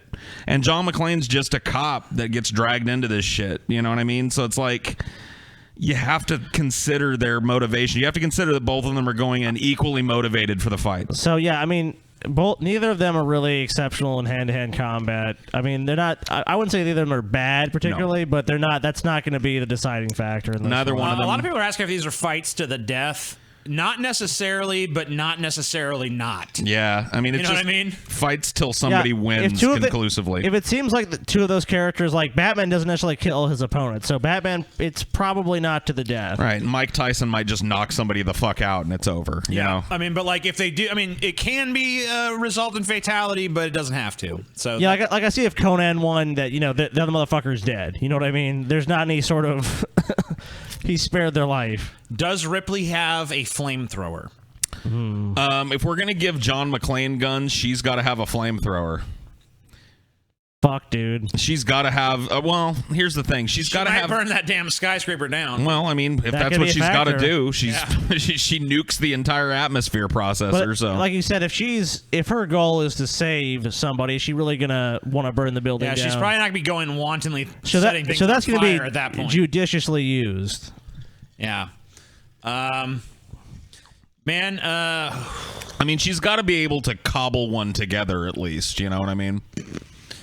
I mean, these are both variants. I mean, like, once again, it's just very difficult to compare because they're both very similar in that their skill set is like improvisation, determination, resiliency, cleverness, doing the hide and seek, doing the cat and mouse. I mean, it's just like really tough when you have characters like this that are just so fucking similar. So what does it come down to? Does it come down to survival? Does it come down to outlasting? Does it come down to a surprise attack? I mean, having the effect that you want? Both of these people are almost equally adept at all of those things. That's you know what I mean? problem I'm having. And we like the gadgets were kind of the factor. So I got a question. We said, does Ripley have a flamethrower? She doesn't just have a flamethrower. She's got a flamethrower with a pulse rifle with a 10mm grenade launcher. Yeah. So does she have her weapon? Does she have the thing that she has in the film in her big action sequence? I mean, I would say that she probably does if she's in this fight. I mean, if John McClane has his guns, like he's got a machine gun or whatever, right? Then she's got to have her gun. I mean, it may come down to that. It may be tech once again because a pulse rifle, a futuristic fucking pulse rifle with a grenade launcher and a fucking flamethrower strapped to it. I mean, damn, that confers an advantage in this fight. I mean, like, it's going to be way easier. Well, yeah, no for her. machine gun's a match for that. If she has that, then at that point, it's harder for him to take cover against that. I mean, he could. She can take cover a lot easier. It's a skyscraper, so there's a lot of places to hide. I mean, right. It's going to be a cat and mouse game. It's going to be hide and seek. It's going to be both hiding from each other. If he, and only coming out. But if he jumps out a window and he's tied to something with a machine gun, even though she has those weapons, I mean, he could shoot her before she reacts. Yeah. Sure. I mean, but she could equally, just shred whatever cover he's behind with the futuristic tungsten, pulse rifle rounds and shit. Yeah, I mean, it almost boils down to just who has a shot first to me. I mean, he might have the home field advantage in terms of being way more familiar with what to us modern skyscraper, but to Ellen Ripley it'd be an anachronism. Yeah. She would not know what to do, and so he may have that, but she's got the fucking firepower advantage in this fight, big time. So once again, man, we find ourselves at an impasse here. I'm not sure. I'm really not sure about it. Fuck, dude. I feel like. I mean, when you say the greater firepower, that's like a force multiplier right there. I almost think that in my mind, if they're kind of equal everywhere else, I think you have to give it to the firepower and a little bit higher tech, and so I think you have to go. But let's remember that John McClane also has an advantage over Ripley. He does have some advantage. I mean, his advantage over Ripley is that if the guns cease to be a factor at any point during the fight, he's going to win in hand. I don't think it's going. I don't think that happens though. I don't think she's going to get close. And she ain't no slouch in hand to hand either. Think, you know what this means though? If we make this, I mean, she is compared to John McClane. I mean, dude, think about. She's like the caged fucking mother shit. Dude, Ripley, if Newt is on the line, I mean, let's be real in this here. fight, she's gonna claw his fucking eye. You know what I mean? You can't counter out. Most men can beat most women in a fight. Yeah, but most women aren't Ellen Ripley. Yeah, most dudes aren't John McClane. Dude, you know what? Well, then we're at an impasse. You know what I mean? I don't know. I'm gonna fucking. I feel. I mean, I'm gonna throw it out there. But I feel pretty comfortable saying John McClane in just a straight up fist fight is gonna take Ellen Ripley. If that was what it was, then yes. But I think with that environment, I think Ripley comes out on top. Wow. So you know what that means then? It means like when we came up with two fucking characters that were like. Twice, where one was male and one was female. Both times we chose the female. Well, why don't we fucking put it to vote So then? you know what? No, I'm just saying. All these people out there calling us sexist, all that shit has got to stop. Stop. Yeah, dude, we love women here. We love women. Our losers round is being dominated by women, damn it. Yeah, there you go. Crazy. The people we discarded and said they wouldn't win against these other men, they win the loser. They're the first loser. They're the best losers. I mean, they could You're the last winner. They could still take this fucking thing, dude. They could still take this shit. They can take the loser bracket, sure. No, they have a chance at the winner bracket. We're gonna pay the top loser. Yeah, the top loser faces off against the top winner, dude. Oh yeah, that's how these work. That's how this shit works, dude. Bitch. Cool. The winner of the losers gets a chance at fucking glory. So the next one's the battle of the bitches, dude. Yeah. All right. So Conan the Barbarian versus Batman. Location is. I mean, if it's like a city, I went ahead and I eliminated all of the locations we have already used. We've already done. Good. Okay. So we're not gonna get any more like, we already did that. If we get Battle Arena, I mean, so let's just at this point we're in the semi fucking finals. So let's fucking talk about what's left. Jungle, Battle Arena, Temple to an Evil God. Oh shit. Boxing ring, military installation, derelict space station, luxury cruise liner, high school, quiet suburban neighborhood, and posh nightclub. In the battle arena, we're envisioning like the training stage from Street Fighter. Just a big open room with nothing in it. Are we seeing a fucking gladiatorial combat? Are we seeing a fucking throng of people just watching two people fight to the death? I mean, what is a battle arena? Well, when we envisioned it, like, you know what I mean, the training stage from Street Fighter, like a big square empty room with like nothing to use, just like a big coliseum or something like that. Just a flat. I mean, it doesn't matter what. I mean, like, I guess it doesn't matter. It could be a coliseum. It's just a big open space to fight with nothing. No escape either. Yeah. I mean, it's fight. That's it. We have the boxing ring, which is kind of our closed quarter, straight up fight, and we have the arena, which is kind of our wide open space, open fight. Right. Think of it as being big enough to almost be just an open field of battle. Right. So, Conan the Barbarian versus Batman. I think that this is not. I mean, like, I feel like Batman has some pretty distinct advantages here. But let's see. Depends where they end up, though. Yeah. Military installation. Oh man, I think Conan takes an L on this one. I mean, like, look. I mean, that's a not military a good role. installation could confer a lot of advantages to somebody that isn't from ancient Samaria. You know what I mean? He's not gonna know what a fucking rocket launcher is. Batman does know what a rocket launcher is. It's just over. I mean, yeah. You know what I mean? I don't think Batman even goes that route, but with the gadgets and everything else, it's hard for Conan to win. Let's be real here. I mean, Conan is cool. He's tough. I mean, like, he's a tough fucking guy. He is. But Batman's a tough guy with a lot of gadgets and a super suits and all kinds he of shit. batarangs the sword, dude. Yeah. I mean, I just don't feel like Conan has much of a chance. Batman's not going to out. outthink Batman. For another Conan's not going to do it. It's just not going to happen. For another character, He's better trained. Like the military installation might have helped them against Batman. Yeah, like if James Bond, like our last round was James Bond versus Batman. If there were that military installation, That might be a saying, Bond. you know what? Maybe James Bond takes this motherfucker. Yeah. But Conan needed battle arena. He needed some place. Conan needed the arena, or he needed the Boxing. temple, or he needed the boxing ring, or Something he needed something enclosed. like that. The temple could have also. He been needed it. something that would have mitigated Batman's gadgets and forced this shit to be a fucking But that's- straight up and down fight. But with the gadgets and with everything else. in a Conan military just can't installation, win. I don't see Conan winning. Yeah, it's just hide and seek all day, and that's Batman's whole fucking life. So yeah.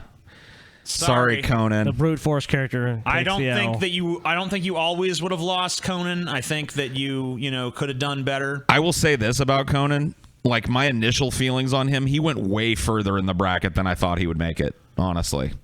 I thought he was going to get eliminated earlier. Yep. So he did. Man, that's pretty respectable. So lose to Batman is pretty damn respectable. So yeah, first runner up, dude. That's pretty respectable. All right. So the next bout, Black Widow versus Ellen Ripley. It's the bitch fight. Wow, it's come down to this. So it has come to I mean, this. What if if they it's drop- closed, if yeah. it's closed quarters, I mean it's It's Black Widow then. Yeah. If it's hide and seek, Ripley can still pull All out right, a let's win. go ahead and remove military installation from the running here. And let's see what they're going to get. What's the roll? Jungle. Wow. Oh shit, dude. You know, I feel like Jungle is probably a good one for Ripley. Yeah. It's a way better draw than a lot of them would have been. I mean, like a boxing ring or something like that. Like anywhere where, Widow can get in close on her. But if you put Ripley in the jungle, and we got to give her whole pulse rifle combo pack. She almost takes on a Rambo-esque quality at that point. Because I think it's just going to be, and then but conversely, like Black Widow takes on almost a Predator kind of role. Yeah. Right? So she's going to be able to use the environment way more agile. She can swing from the trees, camouflage and cloak, and do all her crazy Black Widow-y nonsense. But Ellen Ripley's got a fucking futuristic pulse rifle and a grenade launcher and a flamethrower, which is really helpful in the jungle. So, yeah, you might be using But the trees. jungle, but here's the thing, in the jungle, there's a lot of places to hide, and if you play it right, you get that person within 5 feet, that advantage goes bye-bye because you can't react fast enough with a weapon. Here's a problem. That pulse rifle has a motion tracker on it. You know what I mean? Ellen's going to have a little bit of an idea when Black Widow's coming in. She's going to be able to get a beat on the bitch. That's what I'm saying. It is a jungle, though, too. And also, you can also think about traps. That also factors in as well. Well, I think both of them have the capacity to set up a trap. That's what I'm saying. They both could. That's what I mean. Yeah. I mean, this is a fight that could potentially be a whole movie of cat and mouse and them just kind of fucking... I love jungle battles. Yeah, Oh, dude, they're great. I mean, like a That's why I love jungle... the first Predator. A jungle battle could be a long, hard battle, Man, it's a tough one. I mean, because they could just be hiding from each other and just taking whatever shots they thought they could get forever. The motion tracker really helps. Well, it might be because But there's a lot of shit in the jungle, dude. Yeah. The jungle is filled with life, so I mean, there's gonna be a lot of false positives. popping up, But too. it gives her an idea of what's moving within a reasonable space around her. But So you it can gives still her the- strike quick, though. It gives her the opportunity. Well, so can an alien. You know what I mean? A xenomorph can strike quick too, and it didn't get one up on Ellen, so she's got reaction. She knows how to turn around and torch a bitch. I mean, she could, but agility is going to definitely go for Black Widow. I mean, that's not a question. Oh yeah, of course, but agility goes for the xenomorph too. The pulse rifle's the equalizer here. But man. I mean, but not necessarily the intelligence and the training. The training doesn't go to the xenomorph. The xenomorph is a powerful foe, but the xenomorph was in its home environment, in its nest. Like it evolved to live and fight in that, and she was able to beat it. Yeah, but I mean, those are different circumstances. This is a jungle. This is an opponent that's, I would say, has greater intelligence and more ingenuity, at least in that environment. I mean, yeah, the alien, I understand the comparison, but we can't just go, okay, well, she fought here and won, so I don't think that's necessarily valid. We can't discount it either, though. We can't discount it totally. Both of these bitches can waste some aliens like it ain't shit. Sure.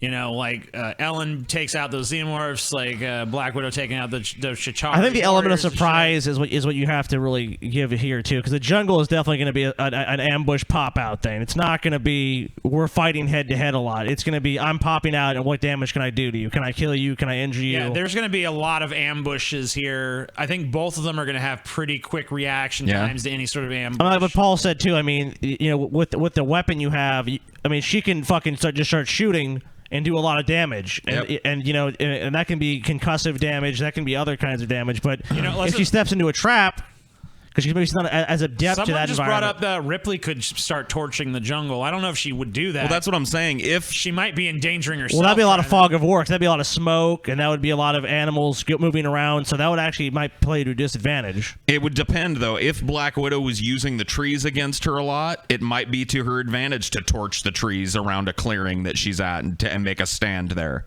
You know what I mean? Who knows? Well, also for reach, if she's up in a tree and she thinks that and suspects that, she can launch an attack and force her out of her position. Exactly. So there's it's tough. I mean, you know, Ripley's going to be adept at you know, overcoming ambushes and stuff. We've seen that, so we know that. It's just you know, this one's tough. We're not going with the acid blood super strength Ripley here. No. That shit sucks. We're talking about the Ripley from the first two movies. Yeah, Alien. We're talking about Ripley. We're talking about the ones that were good. If you want to throw Alien 3 Ripley in there, she was a badass too, so that's fine. Alien 3 Ripley. But none of that cool. Stupid super Ripley shit. Yeah, no super Ripley. No, fuck that. That's bullshit. I don't know. I'm like, yet again, I'm really on the fucking fence because I feel. I mean, I definitely feel maybe there's a slight advantage for Ripley, but I don't know if I'm willing to call it for her. I don't know. I really want to hear what the chat. I think we should go to a poll. I'm not sure. I'm kind of divided on this. What are you guys feeling?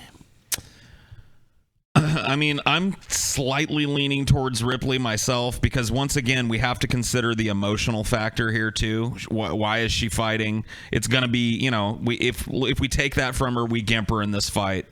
So she's got the cause as well, and you know, with that driving factor, she's got to save somebody she loves, or she's got to stop something from happening that's gonna, you know, like she's got that. I mean, this type of environment, she's got the tools to really excel in it.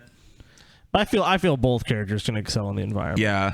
I mean, and I think passion would be equaled on both sides. I'm that's why I'm saying it's really a tough one. I would say our chat has a slight preference for Widow, but I think it's pretty close there too. Yeah. I think we have to vote, dude.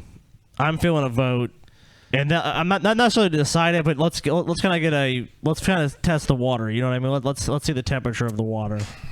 Black Widow versus Ellen Ripley in the jungle. I'm just saying. Like TJ said, this could be a fucking movie. I mean, something like this could really be a fucking movie. Like, you know, this could be an hour and a half, 2 hour thing where you kind of see where the fuck does this go. Yeah. And I imagine the fight, regardless, going back and forth.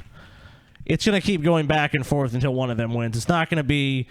They fight and it's quickly decided, or you know, one of them gets, you know, a lucky hit or whatever, and that's it. It's going to go back and forth.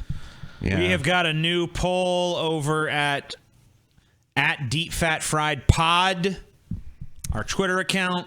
Go vote. Ellen Ripley versus Black Widow in the jungle. Help us out with this one. We've argued it out. Battle. We're not sure. Paul's leaning a little bit towards Ripley. I'm totally fucking not sure. Non-committal TJ. Sad. So we got 16 votes in right now. We got a nice surge for Ripley there. Looking like Ripley is winning the early voting here. It's starting to close up a little. So TJ, yeah. Why don't you? What was your how about instinctually? Do you have an instinctual pick? Do you have any sort of? I mean, you have to have some barometer. I mean, I was really favoring Black Widow until I rolled Jungle, and as soon as I rolled Jungle and just saw Ellen Ripley in the jungle, like something instinctually in me was kind of like, That just feels right for her. Yeah, I know. And she's never been in a jungle in any of these movies. She's never been to a jungle in any of those films, but it just instantly it was like, yeah. That reactor that scene feels kind of like that. Dank and damp and enclosed and dark, and you know what I mean? I mean, maybe kind of her going into the alien stronghold was kind of like a jungle in a way, because it's this place that's just teeming with hostile life. I don't know. But it just instantly felt right for her. I feel like my instinct is that Ripley just has some sort of strange edge that I can't define in that environment, but I can't argue for it intellectually. It just feels right. I think it's multiple edges, honestly, and they're tiny. I think she has a technological advantage due to just having like these tools that are just so good to have in the jungle. I mean, she's got so many different ways of damaging in one device. She's got the pinpoint accuracy of the pulse rounds. She's got the area of effect damage of the giant, the 10 millimeter, the 40 millimeter grenades or whatever it is that thunks out of that thing. She's got the close quarters, get the fuck off of me of the flamethrower. She's got the motion tracker. But if any point she loses that, I can't see her winning the fight. Yeah, but I mean, she's not going to lose that. I mean, well, she could. I mean, you can't necessarily say that. I mean, the jungle is an ambush environment, so that is possible. I mean, when you're talking about a war of ambushes, she could lose that at some point. And if she loses the weapon, then that's kind of it. I feel like if she loses it, then she's probably already done a lot of damage with it too. So I think that both women are a little hobbled at that point. Well, you could say this. You could say the same thing going for Widow, though. She's really reliant on those gauntlets. It's plausible that some trap that Ellen sets up breaks those gauntlets. Then she's fucked. The problem there is that Widow's going to do better hand to hand. I mean, hand to hand. I'm talking about trap, though. You said that she set some trap and loses the gun. Well, Ellen sets a trap and fucking one of her gauntlets breaks and she can't use them. Even if the gauntlet leads to that point where they're both disarmed, I feel like Widow has an advantage there. Yeah, but we weren't talking about both of them being disarmed. We were talking about Ellen losing her gun against Widow with all of her shit versus the other way around. Right. Yeah. Either one is fucked in that scenario. Yeah. I mean, if only one of them loses their weapon, then yes, the other one's fucked. But if both of them happen to lose their weapons around the same time, then or how plausible is that, though? I don't know, not very. Oh wow, it's 50-50. Damn, dude. It's a minute left to vote, but it's 50-50. I mean, get over there, guys. That's the most contentious poll that we've ever had on this show. I guess we're just gonna go with whoever gets the most votes. I think we're all fucking. Or I mean, well, I don't know. I guess TJ and Paul are leaning towards Ripley, so Ripley might get it. Let's just see where this goes. Yeah, fuck, dude. We got 1 minute left. Everyone is on the fence with this one. No one. There's not really a consensus. I mean, we knew the further this went on, the fucking tougher this shit was going to be. This is closer than fucking Orlok and fucking Darth Vader, I mean, that's why this bracket system is so awesome, because it's just like it really refines these choices and forces these really like contentious head-to-heads. But the losers bracket has been way more contentious than the winners bracket this time around. I mean, the winners bracket, we've almost been like, oh, that's obvious. I mean, like if Ripley makes it through, she will have. Well, let's just be honest, because it's Batman tearing his way through that fucking winners bracket. That's true. He's just. It's so tough. But you guys expected that when you put Batman. I mean, I even thought like, man, I don't know. Should we put Batman? He's so fucking good. Let's be honest. Batman has rolled epically every fucking time he's gotten an environment that's just like, okay, well, it confers a distinct, you know what I mean? You never know what he's going to roll next. You know what I mean? Like, the environment is so huge here. All right, so Black Widow has won the poll, but just by a razor's edge. It's 51 to 49%. Tough. I'm leaning towards Ripley, but I could see Black Widow too. I mean, I feel the chat's pain on this one, but I got to be honest with you. I feel Ripley on this by a fucking hair. I'm not saying it's a quick battle. I'm not saying it's an easy battle. So TJ, what is your vote? I'm going with Ripley on this. I'm going Ripley as well. Well, I mean, God, I feel fucking divided. But I guess if you guys are both voting that, I mean, then she's going to be the winner. I mean, anyways. You just got to go with your gut, man. What do you think? I mean, I'm willing to listen. I'm not hard stuck here. I would say, because we could come. Because the chat has look. If we count the chat as a vote, they say Black Widow by a hair. I don't want to let them have a vote in this. See, here's the problem I have is that it's. Do you believe? I'm removing their power. Do you believe that Ripley can be? And I mean, I see Paul's argument. I mean, she's faced xenomorphs and has walked away. And I mean, I have to say, you know what? It's hard, but I think you're right. I think you have to give it by the 1% margin. And I can see Black Widow definitely walking away the victor still. But I guess we'll give it to Ripley. All right. It's really tough, but the xenomorph thing just edges out of my mind. If you can face those motherfuckers and as quick and as fast and as agile as they are and still come out on their home turf. Yeah, on their home turf. You have to kind of give her that. It's close, though. It's very, very close. All right, so we are moving Ellen down to the next room here. Hopefully, she does not roll Conan in the battle arena. Yeah. All right, well, that's over. That's over. Apparently, we have to conclude the losers bracket before we can decide. All right, so we're going right to the... There is one... Ellen Ripley is not going to get much reprieve because she's going right up against Conan the Barbarian. Wow. And let's see where that's happening. Derelict Space Station. It's over. Oh, my God, dude. Sorry, Conan. All right, Conan, I love you. I mean, I don't think we need to spend any time. I mean, she rolled perfect. Wait a minute. Wait a minute. Go back real quick before you do that. Close it. How did fucking Conan end up on that list? What do you mean? No, go back to the bracket. Oh, because he was a loser. I don't see him. Because he lost to Batman. Oh, that's right. Okay, so he entered right there. Right, okay. All right, got it. I mean, yeah. Wow. Ellen claws her way from the fucking first round losers bracket all the way to the grand final. So I don't see Conan the Barbarian winning in the space station. No, I just can't. I can't see that. That's not his element at all. It's over. Well, just like if it was battle arena or boxing ring, we would have called it the same way. Yep.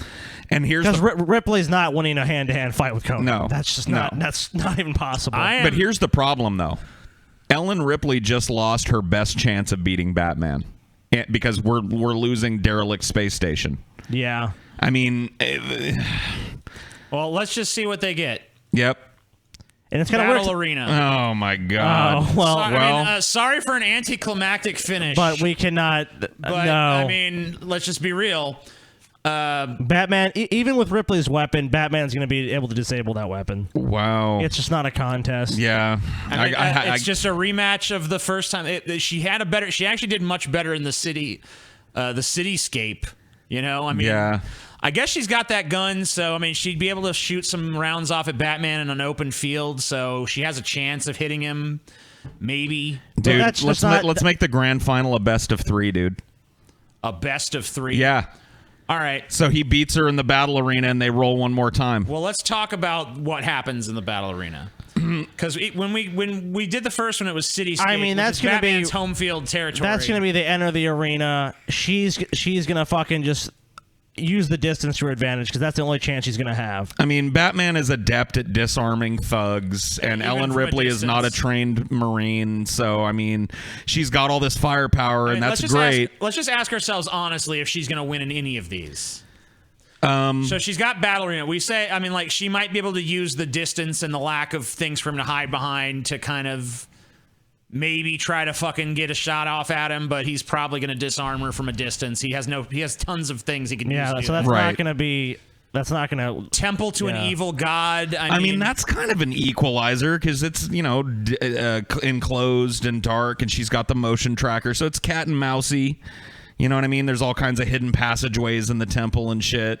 But I mean, we're talking about. I mean, we're talking about Batman here. I mean, like anything she's the shadows. He's got. I mean, the guy from that just appears places. I mean, I don't know. I don't see. I'm sorry. I don't see. Ripley would do. I mean, the Derelict Space Station is Ripley's win. I think if Derelict Space Station was the thing, I'd say okay. Well, she has a better grasp of that. But I don't see her winning in any of those other ones. What are some of the other ones? All right, so. What do we have left? I mean, the problem is there's not much hide and seek. Because I think you guys are gimping her a little bit on the Temple of the Evil God, dude. Because that's basically a derelict space station. The boxing ring. But the problem is luxury cruise the problem liner, fucking remains. High school, is this quiet that Batman, suburban neighborhood, posh nightclub. Is that all those environments? Batman's gonna win. I mean, I just feel like she's just way too outclassed. I mean, she's the winner of the losers bracket, it's still the losers bracket. The high school, dude. There's a factor here. Okay. You remember the scene when Ellen Alan points the fucking flamethrower at the eggs and then looks up at the alien queen, showing her intent, like, I'm gonna fucking torture children. Yeah. Dude, if Newt's life is on the line, she's gonna know that Batman is like all protectant of like life and shit. She's got a fucking classroom of kindergartners. Fire up that flamethrower. All right, Batman. Disarm yourself right now, motherfucker. And get down on the ground. No, this is alien. alien fanboy. Torch these this is alien fucking fanboy kids. territory. Paul, I know you love Ripley. I'm just telling I know you, dude. would fucking take it in the ass for Ripley. I appreciate that, but it's Batman, dude. I'm just telling you, it's dude. Batman. What would Batman do in that situation, dude? Batman would disarm that bitch, and He's got a fucking kindergarten class with a flamethrower. Batman could do it, dude. Batman would fucking be like, Yeah, I don't think Ripley's gonna. batarang on out of fire. her fucking hand. Batman's got her on the ground. She's dead. As that batarang hits her hand, she fucking squeezes the trigger for a second, and the whole fucking kindergarten goes up in flames. A bunch of charred little bodies. It's the next Batman arc where he just gives up Batman altogether. Oh, of course. He can't stop smelling the burning even- burning hair so and even hearing with- the screams of the children. So even with the W, Ripley did Columbine. yeah. So confirmed. even with even if Paul's willing to get Batman the W, it's at the expense of his psyche. Ripley has to literally murder children to beat Batman. Okay, Let's just Okay, Paul.